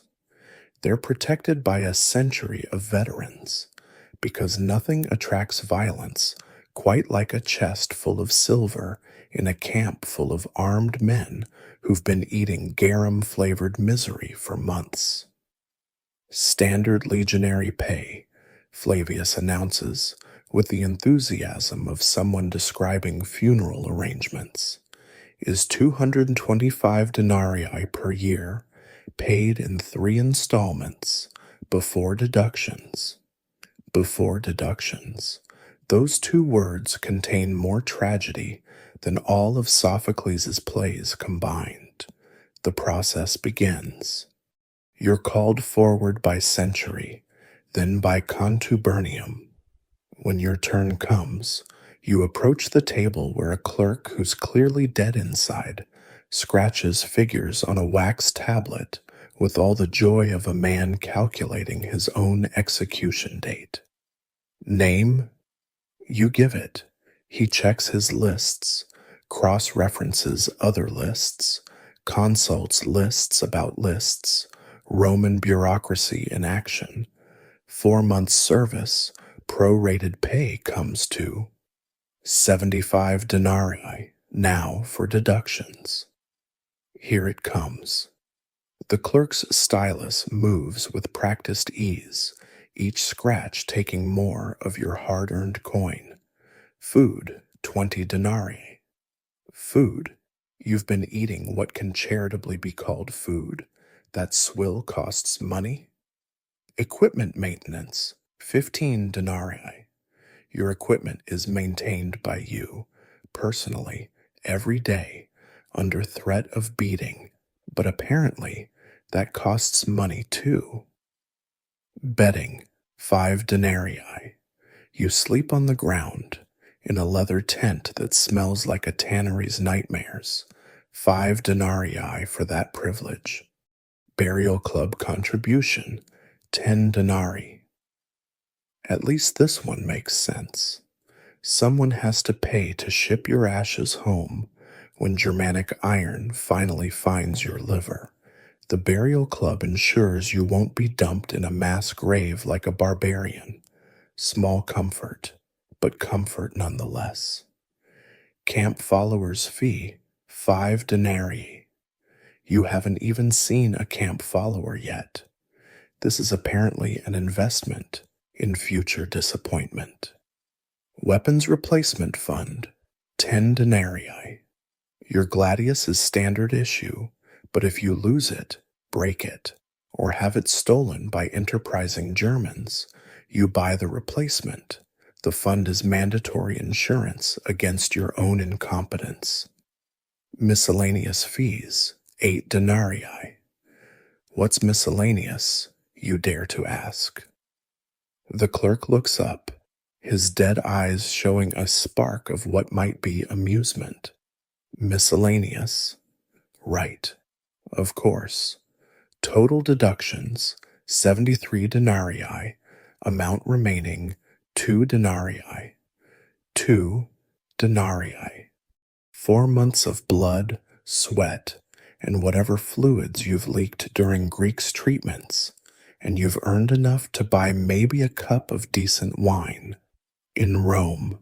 If you ever see Rome again, which statistically seems unlikely, the clerk counts out 2 small silver coins with the solemnity of someone handling sacred relics. They clink into your palm, the loneliest sound in the world. Next, you stumble away, staring at your fortune. Around you, similar tragedies unfold. Marcus actually owes money. Apparently, his extra prayers required additional spiritual maintenance fees. Gaius is trying to argue that damage to training equipment shouldn't count if it was broken over his head by an instructor. The clerk remains unmoved. Roman bureaucracy doesn't recognize extenuating circumstances. But wait, Flavius calls out, because apparently the gods haven't finished laughing. There's more. Let's discuss what you can do with your vast wealth. He gestures to where enterprising merchants have set up shop just outside camp. They know it's payday. They've been circling like particularly well-dressed vultures. Wine, diluted only 3 parts water to 1, just 1 denarius per cup. Highway robbery. In Rome, that would buy you a small amphora. But you're not in Rome. You're in the arse end of nowhere, and these merchants know it. Writing materials. Send a letter home. Only 5 denarii for tablet and delivery. 5 denarii. You have two. Your mother will have to wonder if you're alive for another 4 months. Extra food, cheese, actual meat, priced reasonably at just. You stop listening. It's too depressing. Everything costs more than you have. The merchants smile like sharks who've spotted bleeding swimmers. But here's the truly insidious part. Many soldiers spend money they don't have. They go into debt to the Legion, which helpfully deducts from future pay at interest rates that would make a Syrian moneylender blush. By the time their service ends, if it ends, they owe more than they've earned. The secret, a veteran explains while you're still mourning your 2 denarii, is not to think of it as pay. Think of it as a gesture. The Legion feeds you, clothes you, trains you to kill Germans. The money's just to make it legal. You're not a slave. See, slaves don't get paid. You get 2 denarii, completely different. The logic is so twisted it almost makes sense, which probably means the indoctrination is working. Some soldiers find creative ways as to supplement their income. Looting, obviously, but that requires winning battles and the officers getting their share first. Gambling. Though the centurions take a dim view of dice games that end in stabbings, some sell their skills, literacy, metalworking, creative violence to fellow soldiers or locals. I knew a man in the 10th, Lucius Shares, who made a fortune writing love letters for illiterate soldiers, charged by the word, had formulas for every occasion. My dearest Claudia, the German women here are hairy as bears, which only makes me miss your smooth cheeks more. That sort of thing. What happened to him? German javelin through the throat. But his funeral was magnificent. The burial club had never seen such contributions. As the day wears on, you watch soldiers make their financial choices. Some immediately drink their pay, reasoning that wine in the belly is better than coins that might be stolen. Others carefully save, hoarding denarii like dragons with very small treasures. A few invest in extra equipment, better sandals, warmer cloaks, anything to make the misery marginally more bearable. The truly desperate visit the Legion's loan sharks, fellow soldiers who've somehow accumulated capital and lend it at rates that violate both human decency and basic mathematics. But when you need money for medicine that might save your life, or a bribe to avoid latrine duty, you don't haggle over interest. In the old days, Flavius lectures during evening assembly, soldiers fought for glory and plunder. Now you fight for regular pay and a pension. It's civilized, professional, boring. He spits, but it works. Barbarians fight when they feel like it. You fight because it's your job. Guess who wins? The pension system is actually remarkable. If you survive to see it, after 25 years, you get land or a cash payment, enough to set up as a farmer or small merchant. Of course, reaching retirement requires not dying for a quarter century, which statistically speaking is ambitious. That evening, you carefully hide your 2 denarii in the safest place you know, sewn into the hem of your tunic. It's not much, but it's yours, earned with blood and suffering, the first wages of your military career. Marcus, ever the optimist, tries to cheer everyone up. Think of it this way, we're 4 months closer to retirement. Only 296 months to go, Gaius calculates glumly. If we live that long, you add, When we live that long, Marcus corrects, the gods wouldn't let us die before experiencing the joy of veterans' benefits. Someone throws a sandal at him. As you bed down for the night, you perform the mental arithmetic every legionary knows by heart. 225 denarii per year, minus deductions, plus possible bonuses for valor, if you survive valorous action, minus bribes to avoid the worst duties, minus medical fees when Greeks' treatments don't kill you, minus, minus, minus. The math never works in your favor, but that's not really the point. The pay isn't why you stay. It's just what makes you technically not a slave. You stay because leaving means disgrace, possibly execution, certainly poverty. You stay because your tent mates stay. You stay because after 4 months of hell, you've invested too much suffering to quit now. Tomorrow brings more training, more marching, more creative interpretations of edible food. But in your tunic hem, 2 silver coins rest like tiny promises.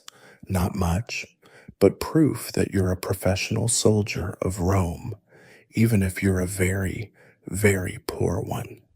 The siege tower creaks like an arthritic giant as you help push it toward the practice wall.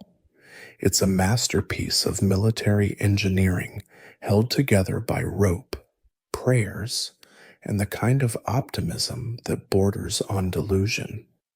3 stories of wooden death trap on wheels, allegedly capable of delivering troops to enemy battlements.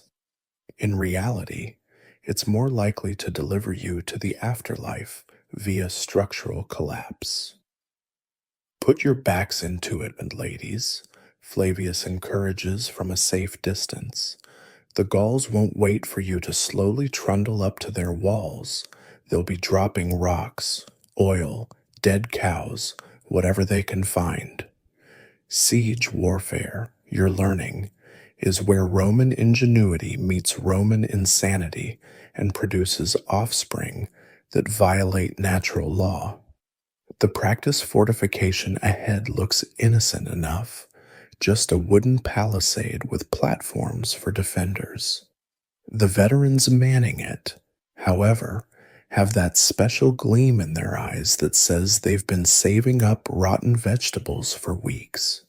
Siege warfare, the engineer centurion explains while you sweat and strain, is mostly mathematics and patience. Calculate angles, measure distances, count enemy supplies, then throw men at walls until something breaks, usually the men. Comforting, really fills you with confidence as you push several tons of questionable carpentry toward people who want to hurt you. The first surprise comes there when you're still 50 yards out. The defenders have built their own artillery, a small scorpion bolt thrower that sends a blunted practice bolt into your formation with disturbing accuracy. It catches Quintus in the stomach, doubling him over with a sound like a punctured wineskin.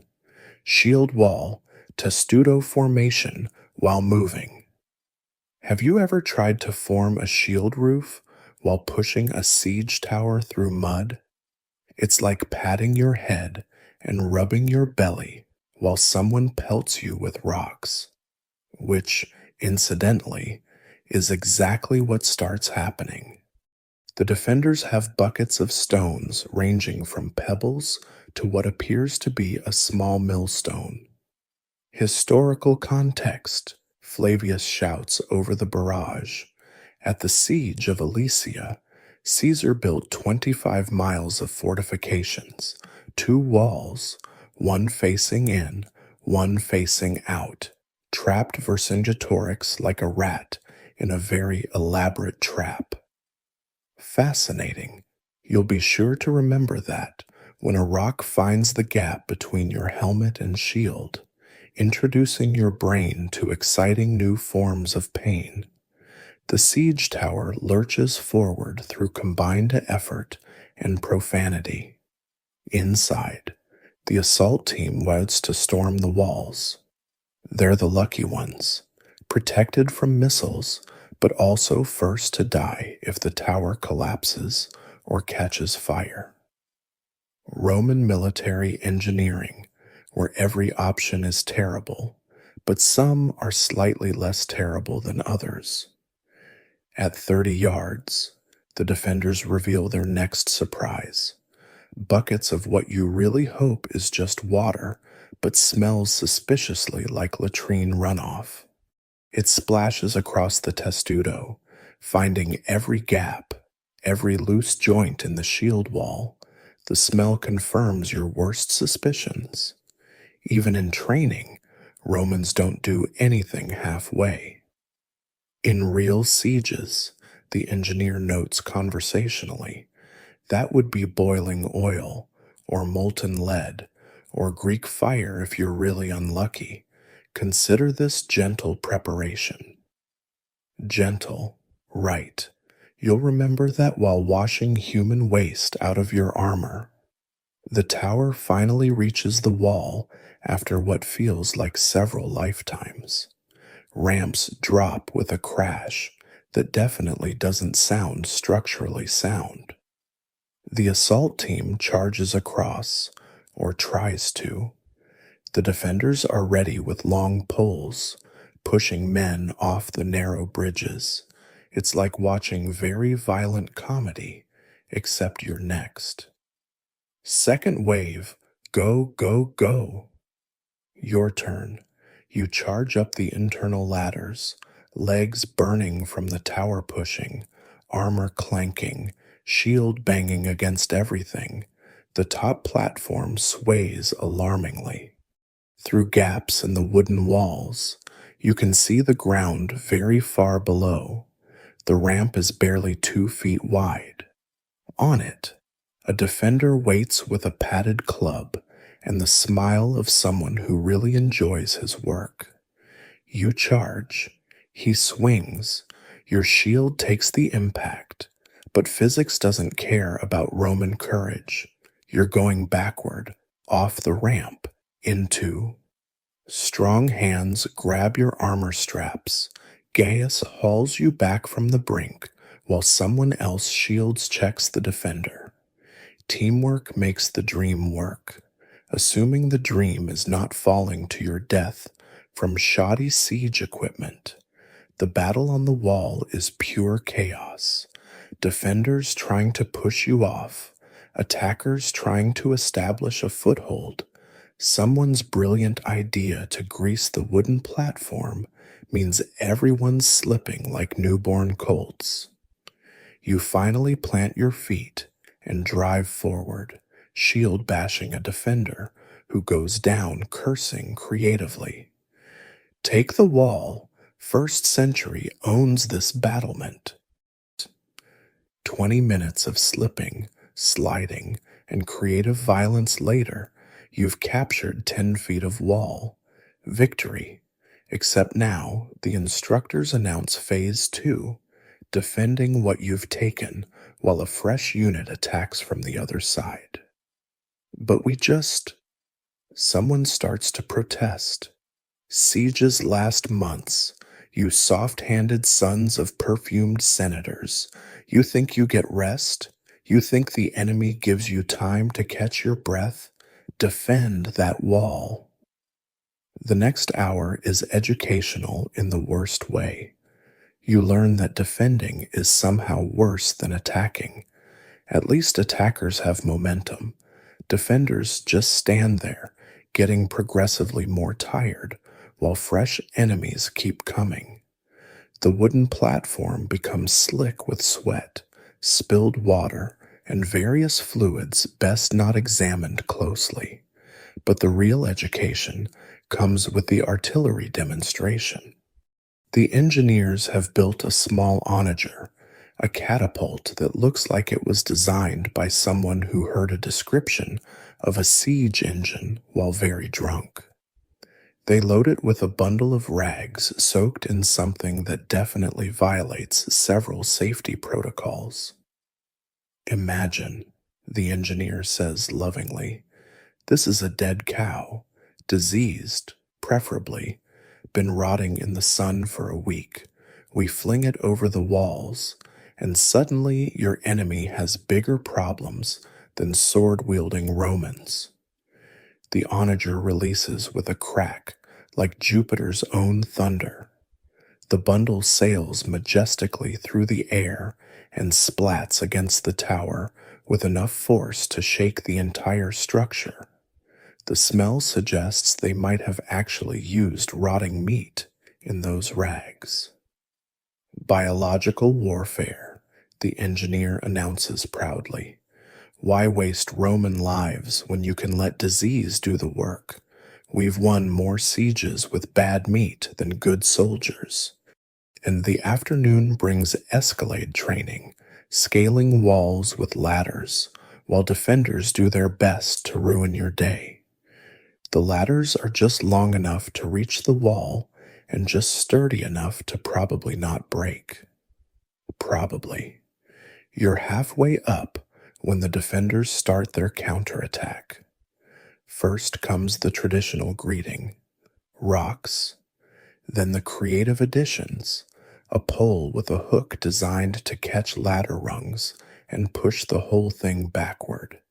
You cling like a very heavy, very armored spider as the ladder sways. Don't look down, Flavius advises helpfully. You look down. The ground seems very far and very hard. Your grip tightens enough to leave fingerprints in the wood.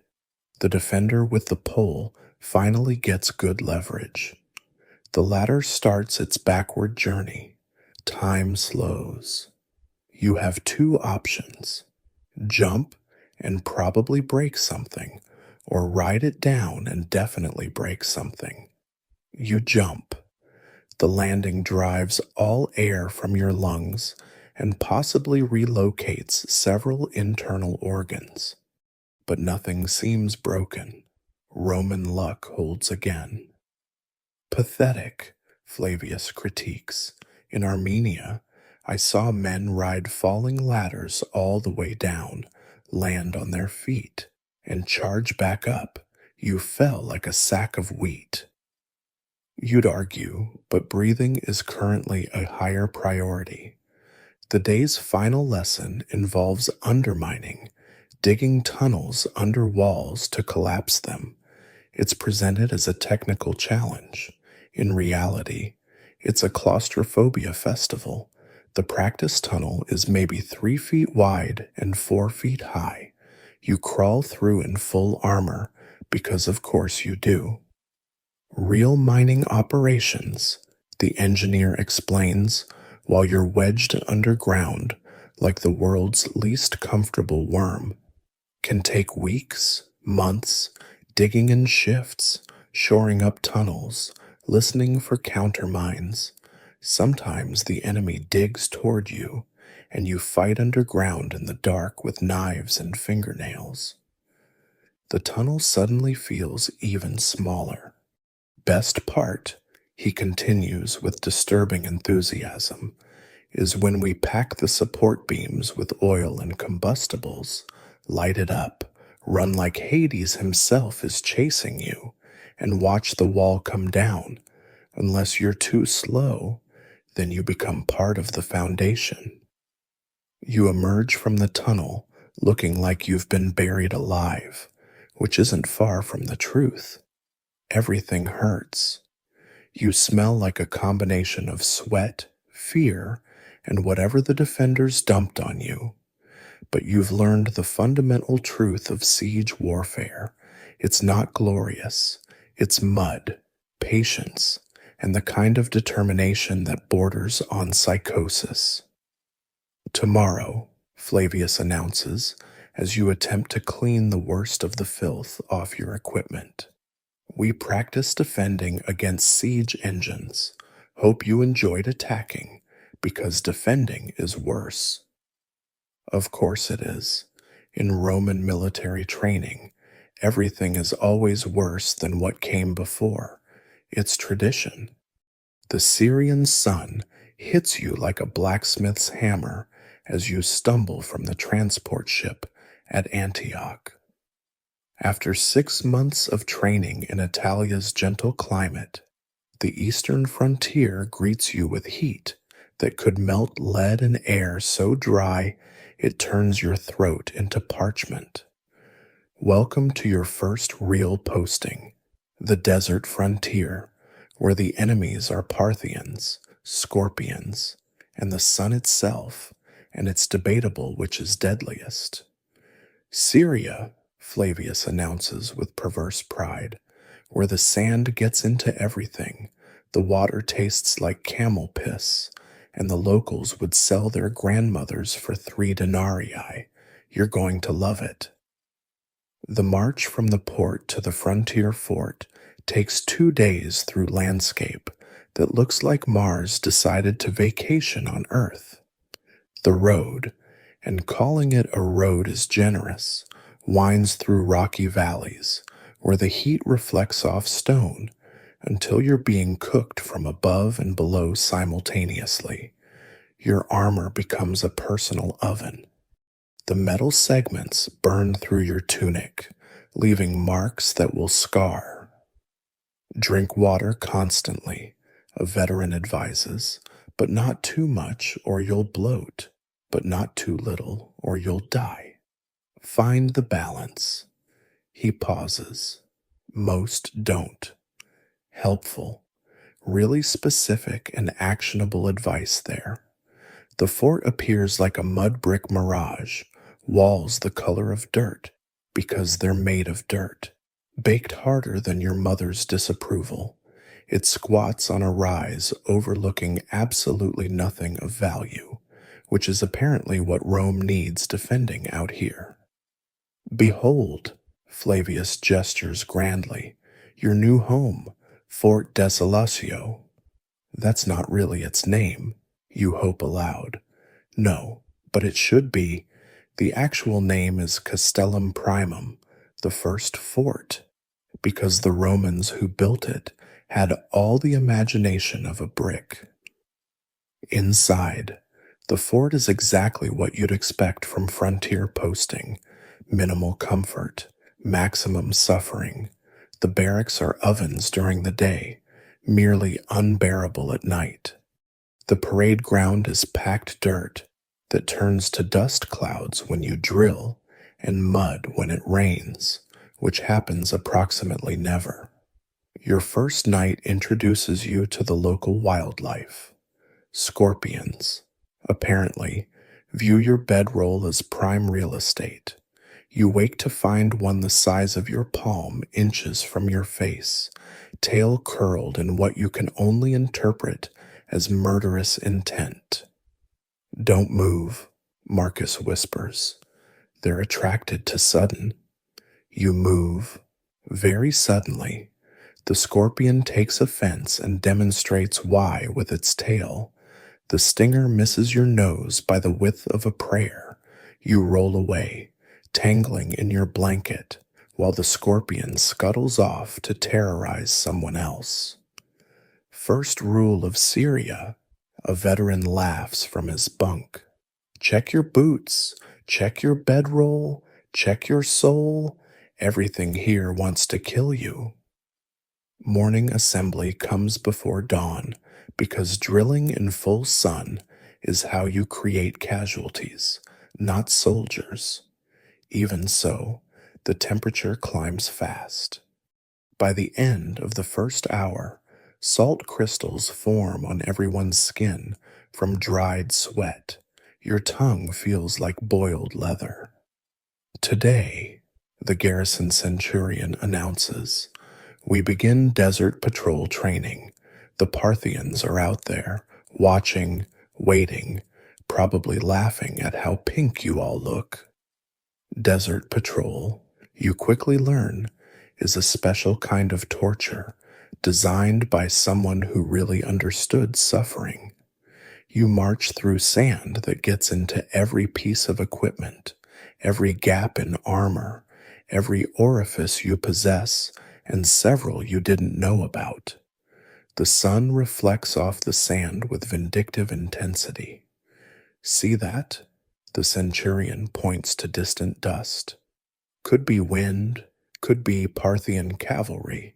By the time you know for sure, it's usually too late. Parthians, Rome's eastern nightmare, horse archers who can put an arrow through your eye at full gallop, then wheel away before you can even draw your gladius. They don't fight like civilized people, no proper battle lines, no honor, just arrows and mockery from outside Pilum range. 5 miles into the patrol, Gaius collapses. Just drops like someone cut his strings. The Greek orderly, somehow every fort has one, pronounces it heat exhaustion with the casual air of someone who sees it daily. Pour water on him, not too much, waste of water, just enough so he doesn't die. He'll march tomorrow or I'll use him for anatomy lessons. Gaius is loaded onto a mule, semi-conscious and mumbling about seeing his mother.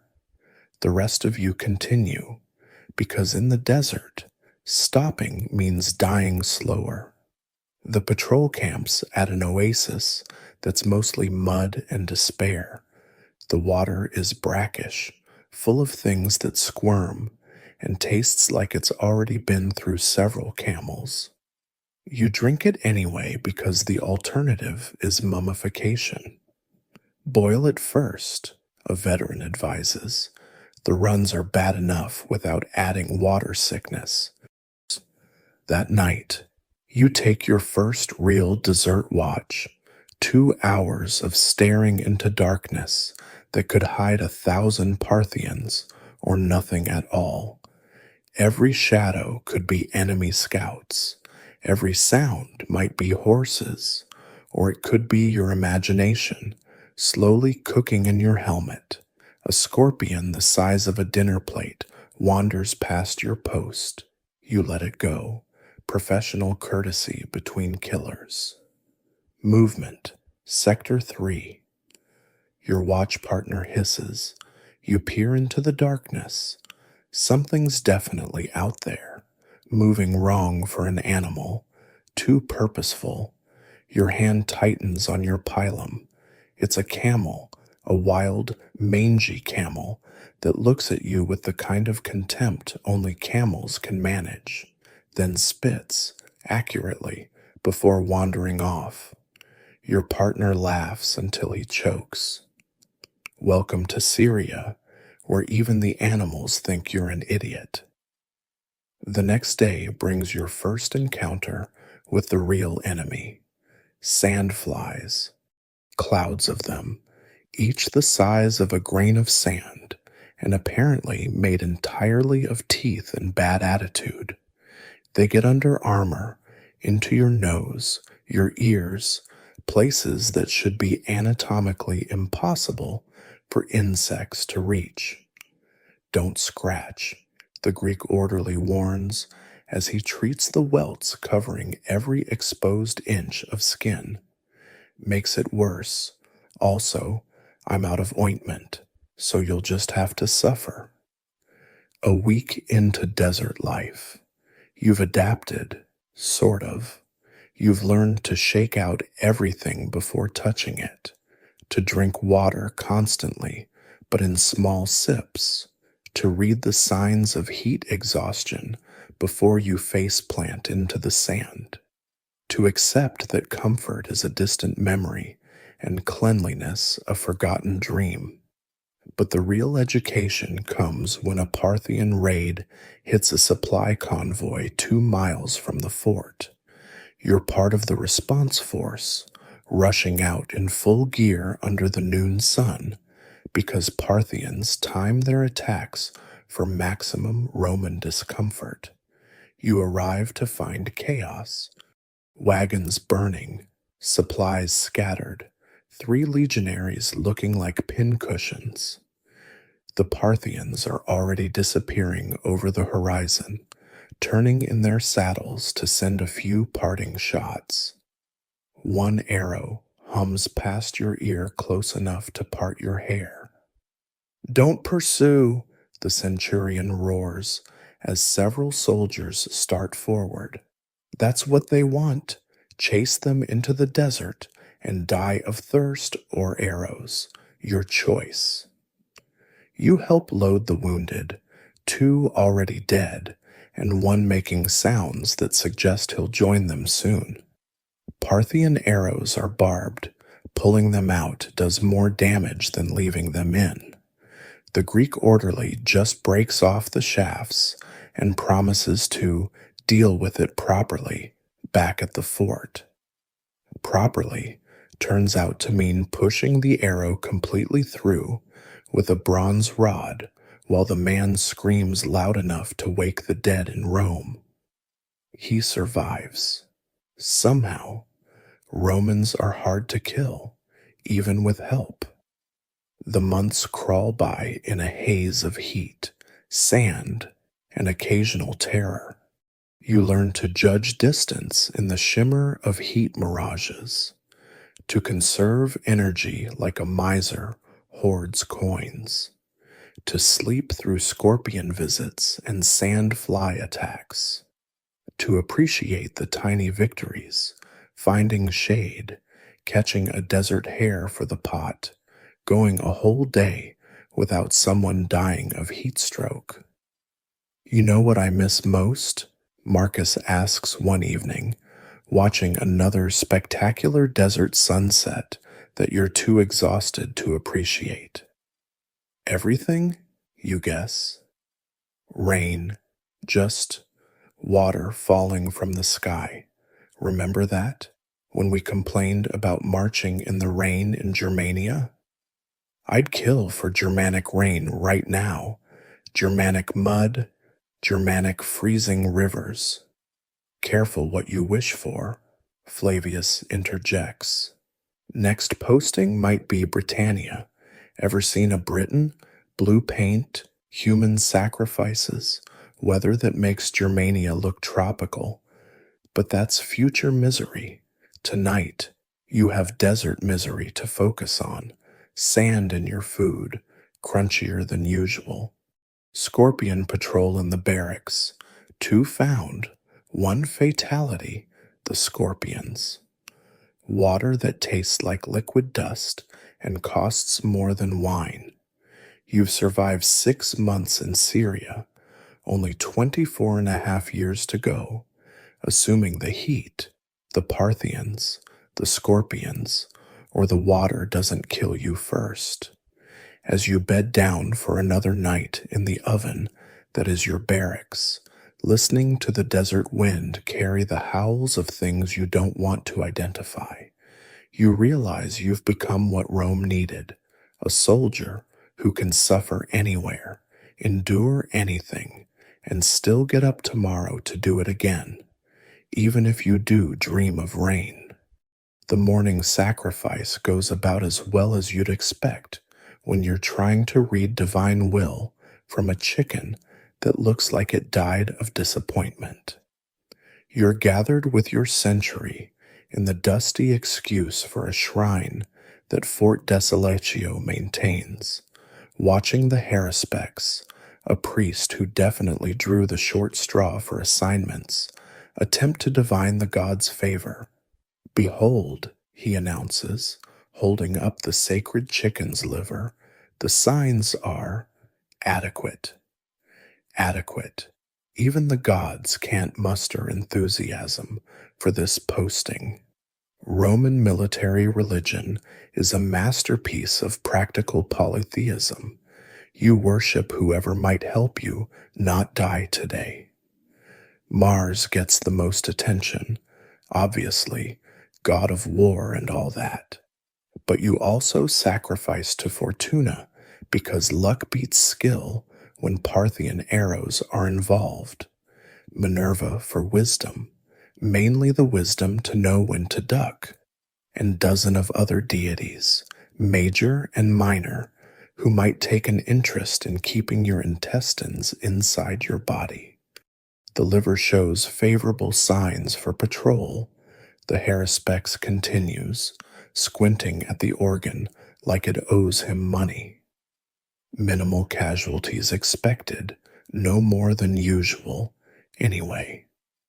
This passes for good news in the legions.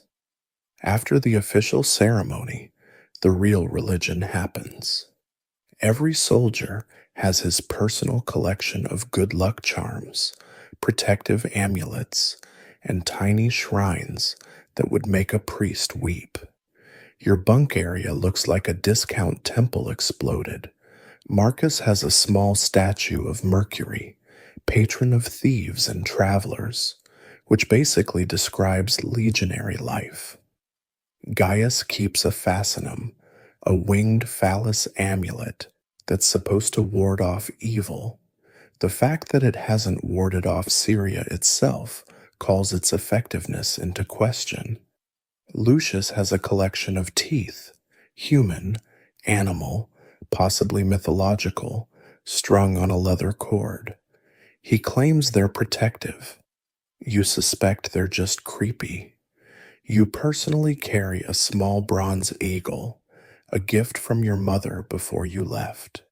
It's probably worth more than your accumulated pay, but its real value is psychological. A reminder that somewhere, someone hopes you'll come home. Even if home feels like a myth you heard once. Lucky Charm inspection, Flavius announces, with his usual sadistic cheer. Can't have you boys trusting false gods or cheap amulets. This is actually semi-official. The Legion tolerates personal religion as long as it doesn't interfere with duty or involve anything too exotic. No human sacrifice, no forbidden Eastern cults, nothing that requires more than a quick prayer and maybe some incense. One recruit gets caught with a suspicious amulet, looks Parthian, which is about as welcome as a scorpion in your bedroll. The centurions confiscate it with extreme prejudice and assign him latrine duty until he rediscovers proper Roman piety. But it's for protection, he protests. The only protection you need, Flavius explains with a vinewood emphasis to the ribs, is Roman steel, Roman discipline, and Roman gods, in that order. The afternoon brings religious education of a different sort. A delegation from the local auxiliaries arrives, Syrian archers who worship gods that make the Roman pantheon look straightforward. They're here for the monthly shared sacrifice, a political necessity that keeps the auxiliaries from remembering they outnumber actual Romans 3-1. The ceremony is confused. The Syrian priest chants in Aramaic, the Roman haruspex responds in Latin, and somehow they're supposed to be honoring the same concept of divine protection. It's like watching two drunks argue in different languages about the same wine. Their Baal is obviously Mars, with a different name, the haruspex insists. Your Mars is clearly our Reshef, without proper rites. The Syrian priest counters through a translator. They compromise by sacrificing 2 goats and letting each side interpret the entrails their own way. Religious diplomacy at its finest. But the real religious experience comes during night watch, alone on the walls, staring into the desert darkness. Every soldier becomes a philosopher. You've seen men who mock priests in daylight, whispering fervent prayers when Parthian arrows start flying. There are no atheists in a testudo formation. You know what I think? Marcus muses during a particularly quiet watch. I think all gods are real, every last one, and they're all equally uninterested in keeping us alive. That's borderline blasphemy, you point out. No, think about it. Roman gods, Syrian gods, Parthian gods, those weird German tree spirits, they're all up there playing dice with our lives. That's why nothing makes sense. Too many divine hands stirring the pot. It's as good a theology as any when you're standing wall watch in Syria, I suppose. The next morning brings excitement. A German auxiliary has been caught making offerings to his tribal gods. Not just prayers, full offerings, including what appears to be a stolen legion chicken. The religious crime is bad enough, but theft of sacred poultry, that's practically treason. The punishment is educational for everyone.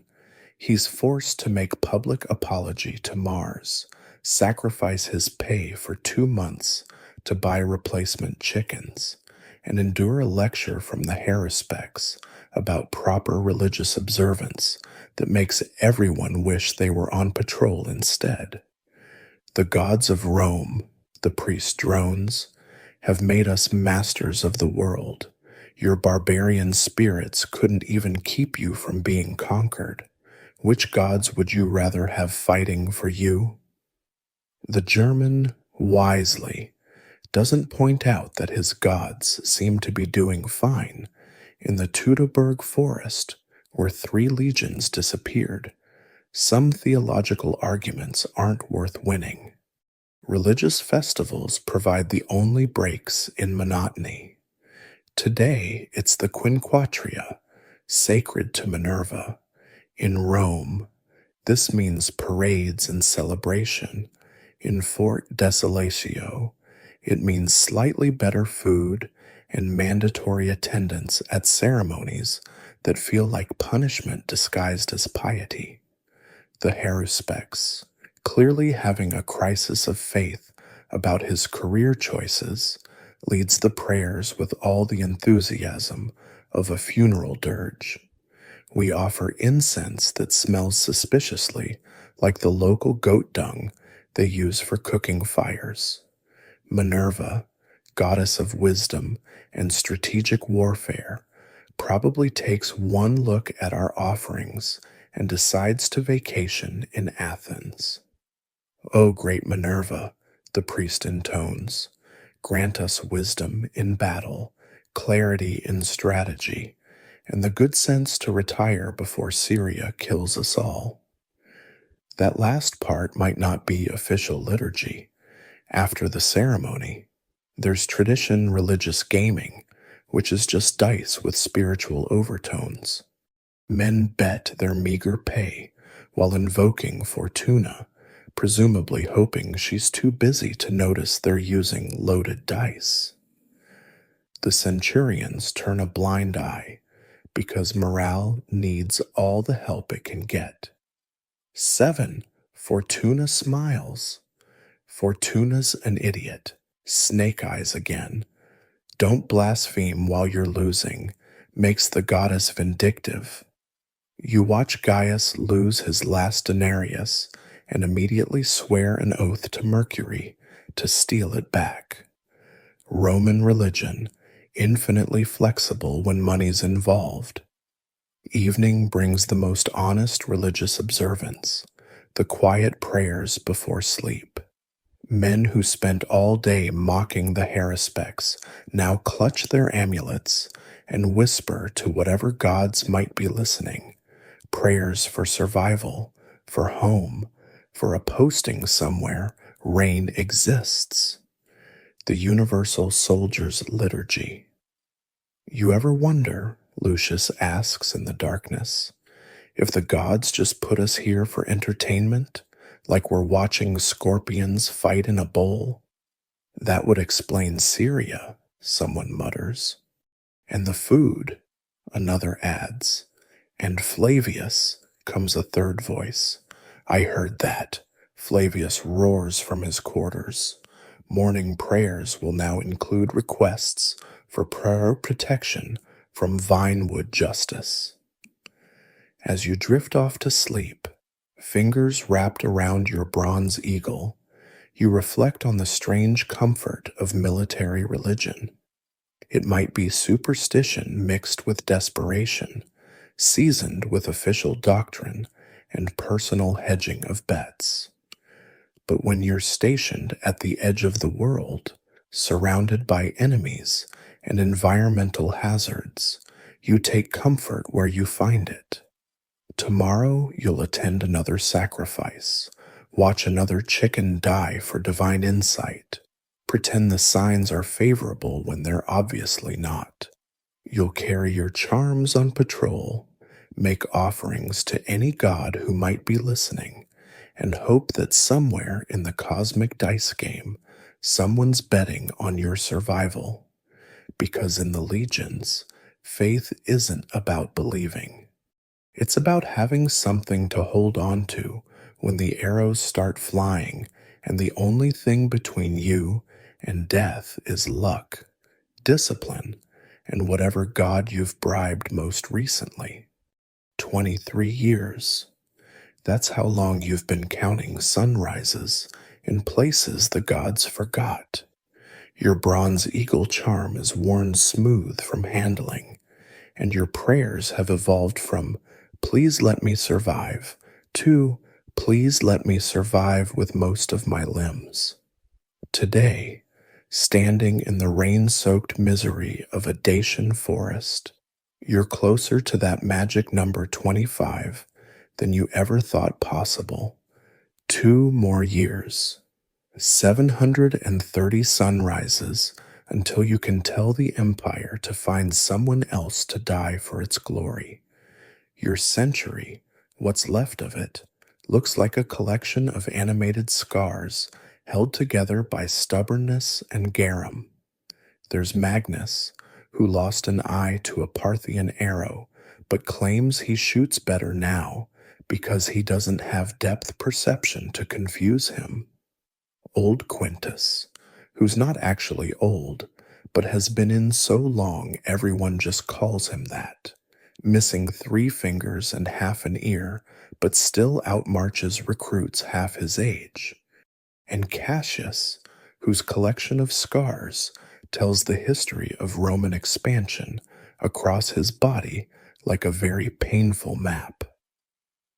Veterans, Flavius announced last week, with what might have been pride, are like vintage wine, aged to perfection, worth their weight in gold, and increasingly bitter with every passing year. He's not wrong.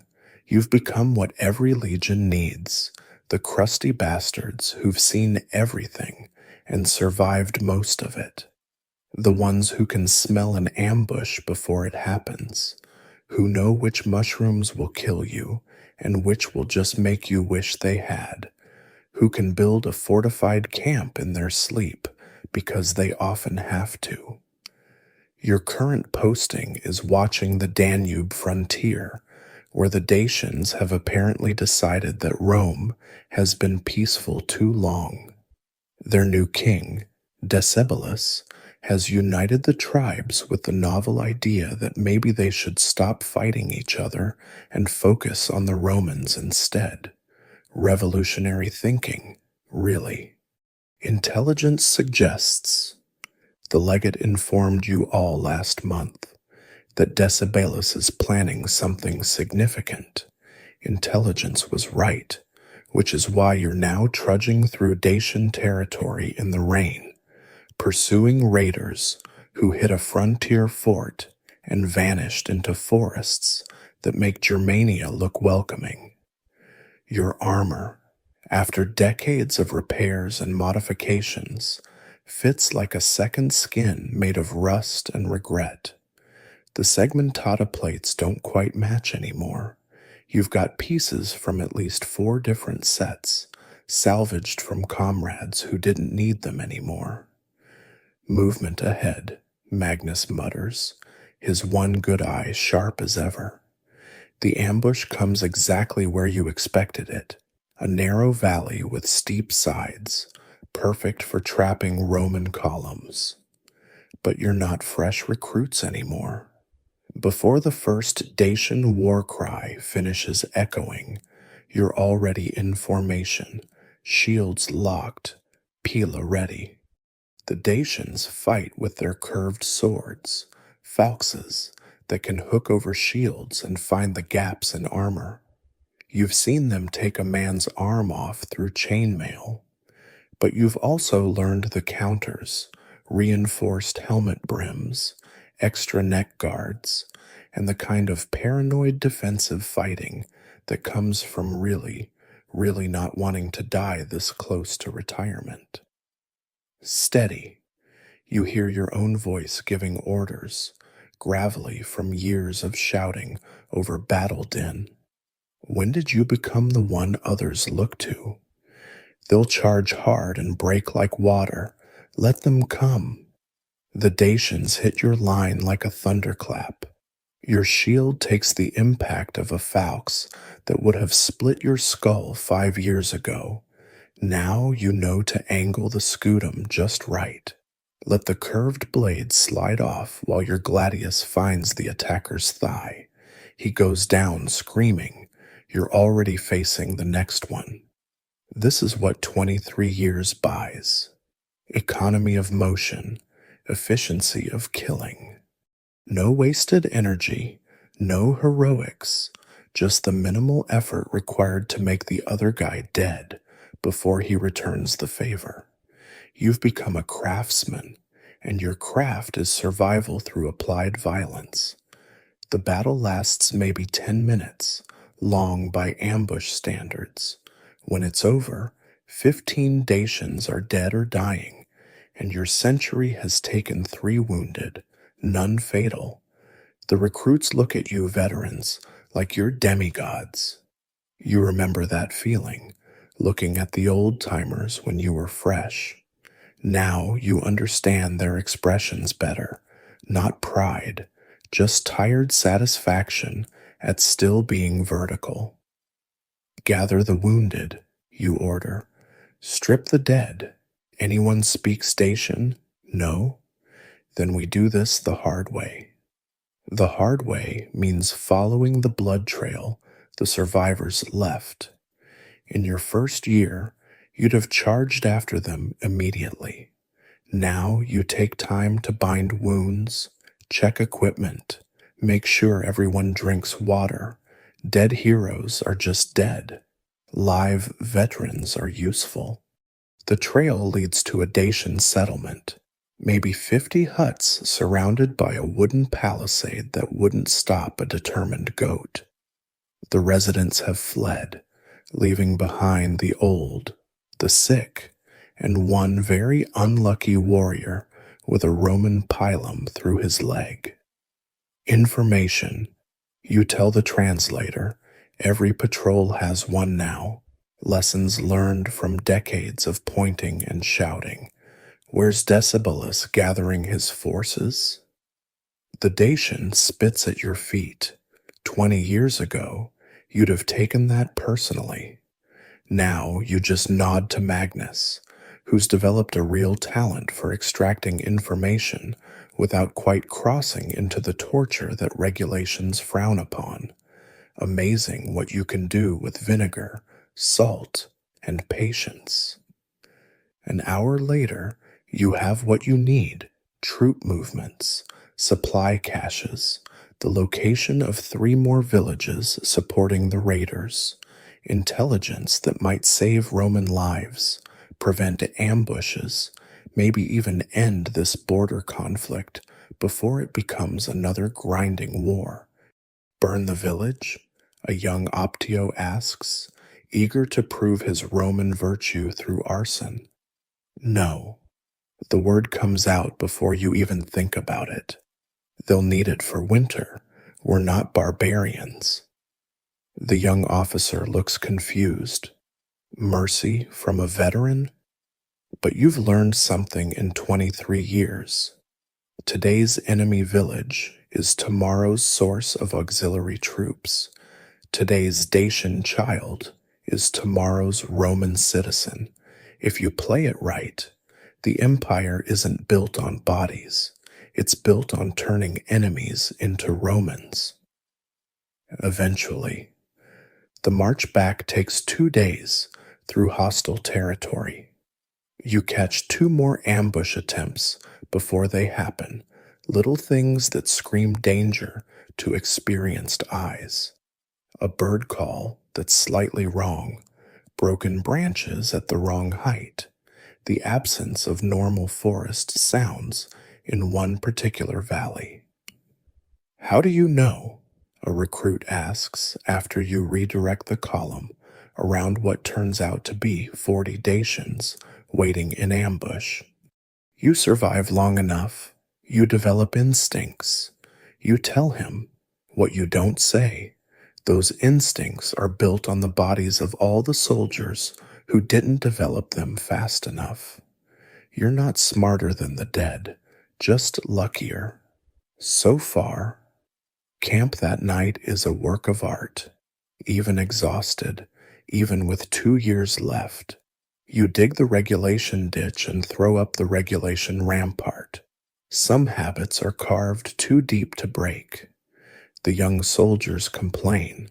The veterans just dig, knowing that the one night you skip fortifications is the night Fortuna decides to collect on all those lucky breaks. You know what I'm going to do when I get out? Old Quintus asks over the evening's tragic attempt at stew. Die of boredom, Magnus suggests. Farm, nice little plot in Hispania, olive trees, grapevines, maybe some goats. You hate goats. I hate Dacians more. Goats are starting to look pretty good. Everyone has the dream. The little farm, the trade shop, the tavern where they'll tell lies about their service to impressed locals. Most won't make it. Disease, wounds turned septic, one unlucky arrow, a bad batch of rations, plenty of ways to die before that bronze discharge tablet. But the dream keeps you marching. 2 years, Cassius says, like a prayer. 2 summers, 2 winters, then they can find some other fool to hold the frontier. Think we'll make it? Someone asks. We've made it this far. You point out. Survived Parthian arrows, German axes, Syrian scorpions, Dacian falxes, Greeks' medical care, and 23 years of garum. What's 2 more years? Famous last words, probably. But what else can you say? That statistics suggest at least half of you won't see discharge? That veterans have a nasty habit of dying just before their time's up?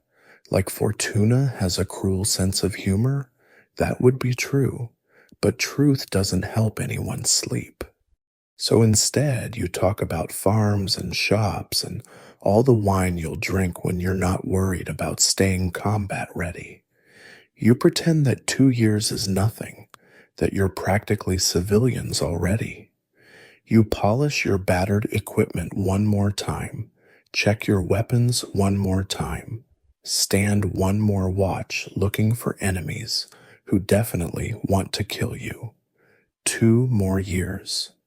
730 more days of terrible food, uncomfortable beds, and people trying to perforate you with sharp metal. You can do this. You've done it for 23 years already. What's 2 more? The rain starts again, because of course it does. Dacia apparently competes with Britain for the title of most depressing weather in the empire. You pull your cloak tighter, the same cloak you've patched and repatched so many times it's more repairs than original fabric, and settle in for another night of surviving. Tomorrow you'll march back to the main camp, report the intelligence, maybe prevent some Roman deaths, maybe just delay them. Either way, you'll be 1 day closer to that bronze tablet that says you've given Rome enough of your life. One day closer to finding out if there's any of you left under all this scar tissue and discipline.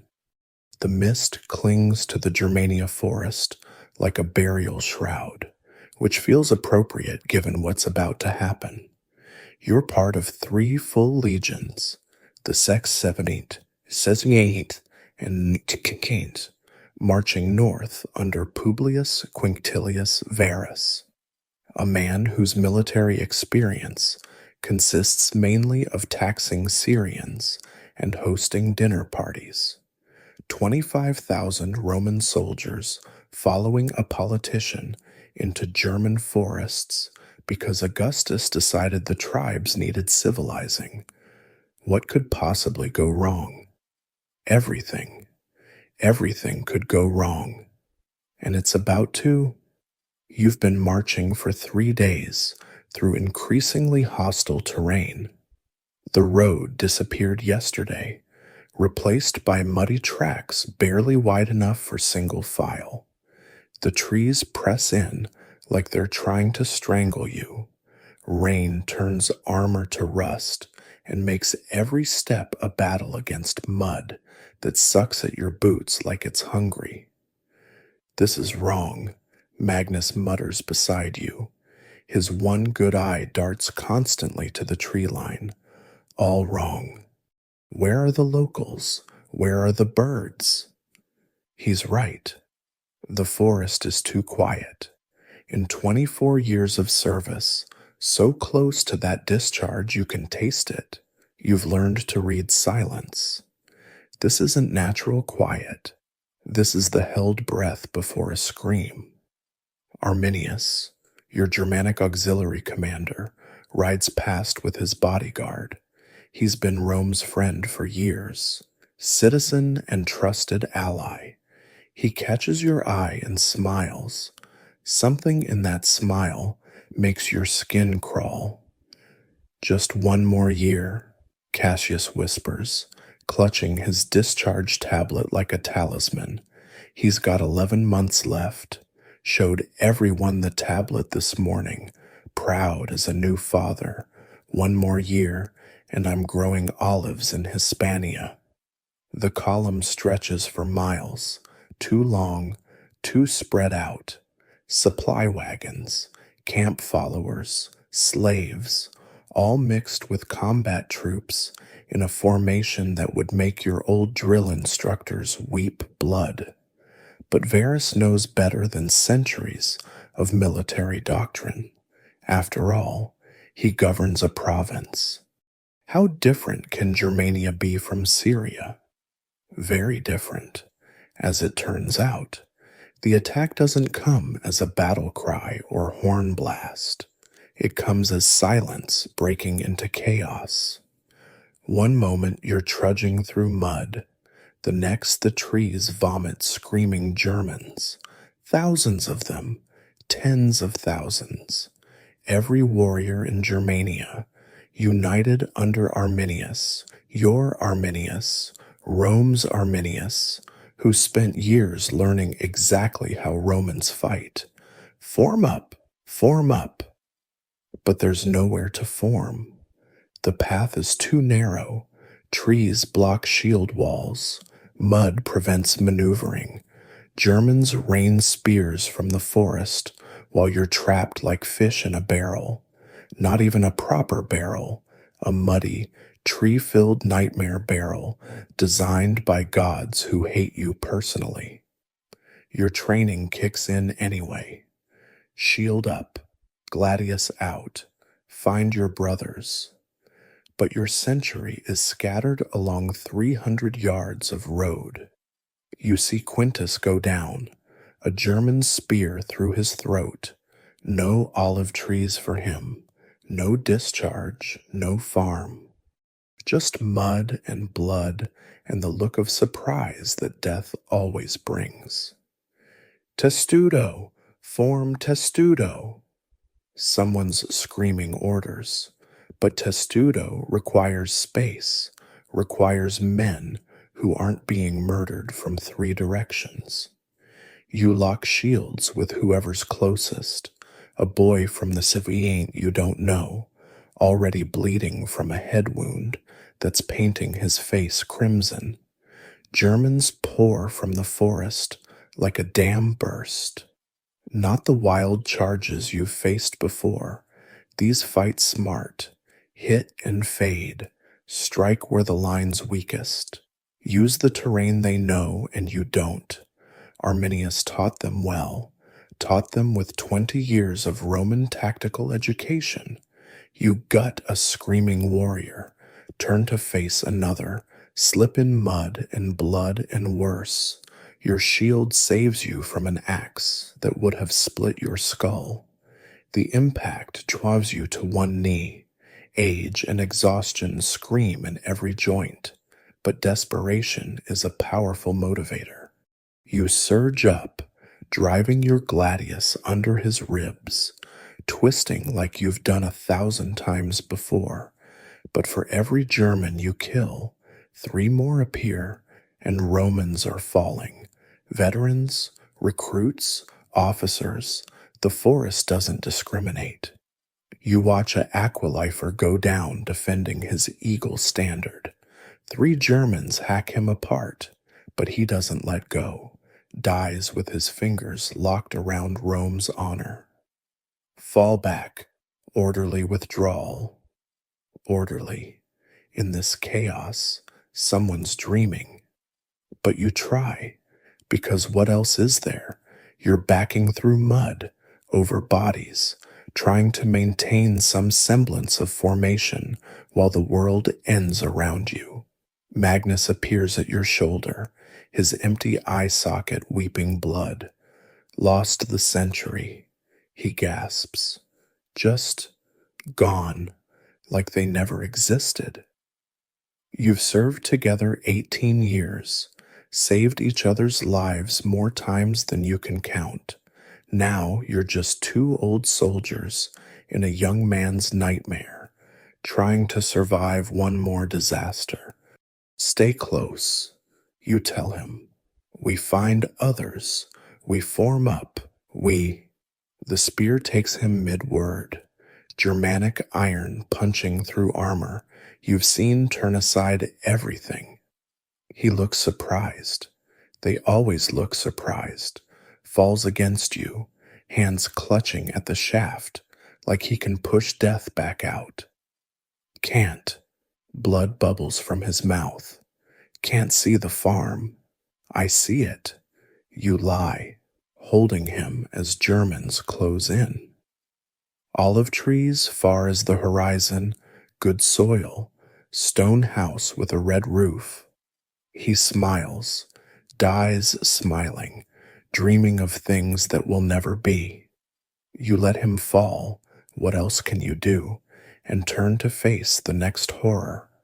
The battle, massacre, really, continues for 3 days. 3 days of running, fighting, dying in forests that hate you. No supplies, no formation, no hope. Just survival instinct and Roman stubbornness against an enemy that knows exactly how to destroy both. You collect survivors where you can, 12 here, 20 there, pieces of different legions united by desperation. You're not the ranking officer. There might not be any officers left, but you're the veteran everyone looks to, the one who survived everything. Surely you can survive this, but you can't. No one can. This isn't battle, it's extinction. By the 3rd day, you're down to maybe 30 men, wounded, exhausted, out of water, the Germans harry. You like wolves, picking off stragglers, wearing you down. They know they've won. This is just cleanup. There, someone croaks, pointing, clearing ahead. We can form up, make a stand. A stand with 30 half-dead soldiers against thousands. But it's better than being hunted through trees like animals. You stumble into the clearing and find hundreds of Romans already there, survivors who had the same idea, maybe 2,000 total, all that's left of 3 legions, wounded, muddy, defeated, but still holding weapons, still technically an army. Dig in, you hear yourself ordering. Shields out, wounded in the center. Anyone got a standard? No? Then we make our own. Rome doesn't need eagles to know who we are. It's pointless. You all know it. But 25 years of habit runs deep. You fortify because that's what Romans do, even when facing death, especially when facing death.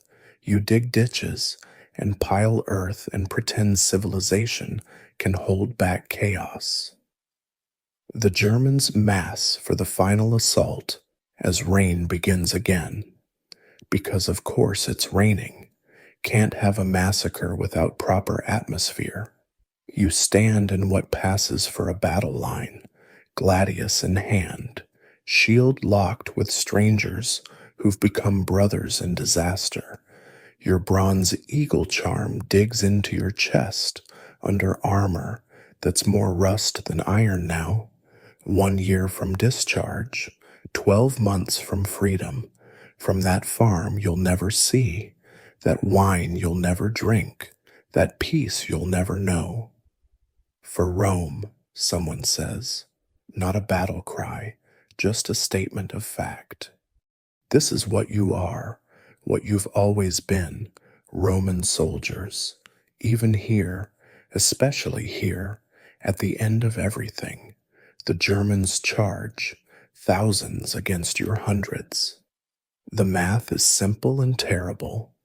You raise your shield one last time, thinking of Cassius and his olive trees, Magnus and his one-eyed accuracy, Quintus and his dreams of farming, of 25 years of marches and battles and brothers and bonds forged in suffering, of the Rome you'll never see again and the discharge that will never come. The tide of screaming warriors crashes into your line like the world ending, which beheld for you it is. Your gladius finds German flesh one last time, professional to the end. You are, making the other guy die for his cause while you die for yours. Fair trade, really. The German axe that finally finds you comes almost as a relief.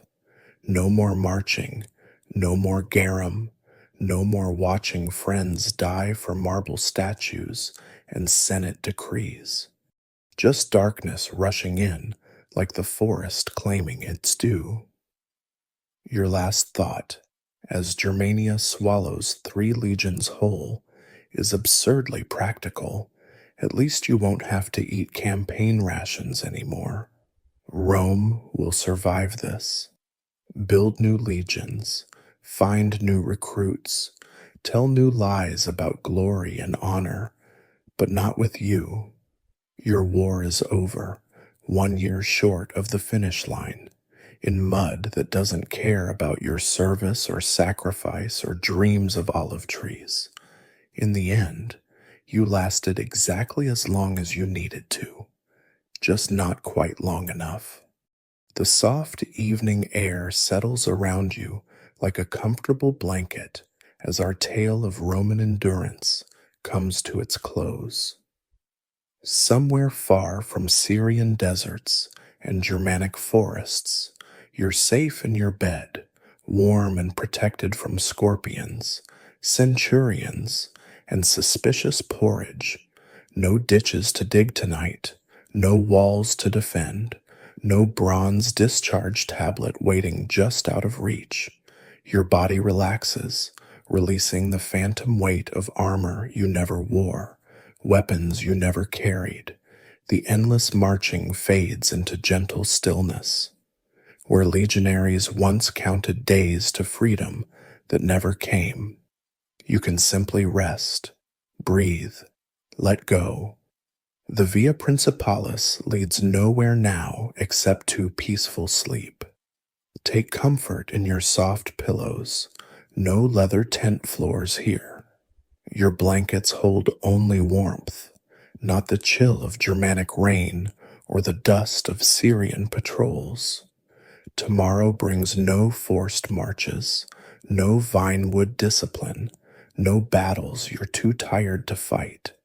Just another day in a world where Roman legions are merely stories, where the hardest choice might be what to have for breakfast, and I promise it won't be garum-flavored porridge. Let the ancient drums fade to silence. Let the eagles return to their mountain nests. Let tired soldiers finally find their farms and olive trees, even if only in dreams. You've marched far enough tonight through histories that once were. Now rest, peaceful and safe, while somewhere in time's great distance, bronze tablets gather dust, and old soldiers finally stand down. Sleep well, friend. No watch duty tonight, no passwords to remember. Just stars that aren't watching for Parthian raiders, darkness that holds no ambush, and the quiet triumph of lasting through another story until its end. 25 years compressed into moments, survived completely, and now complete.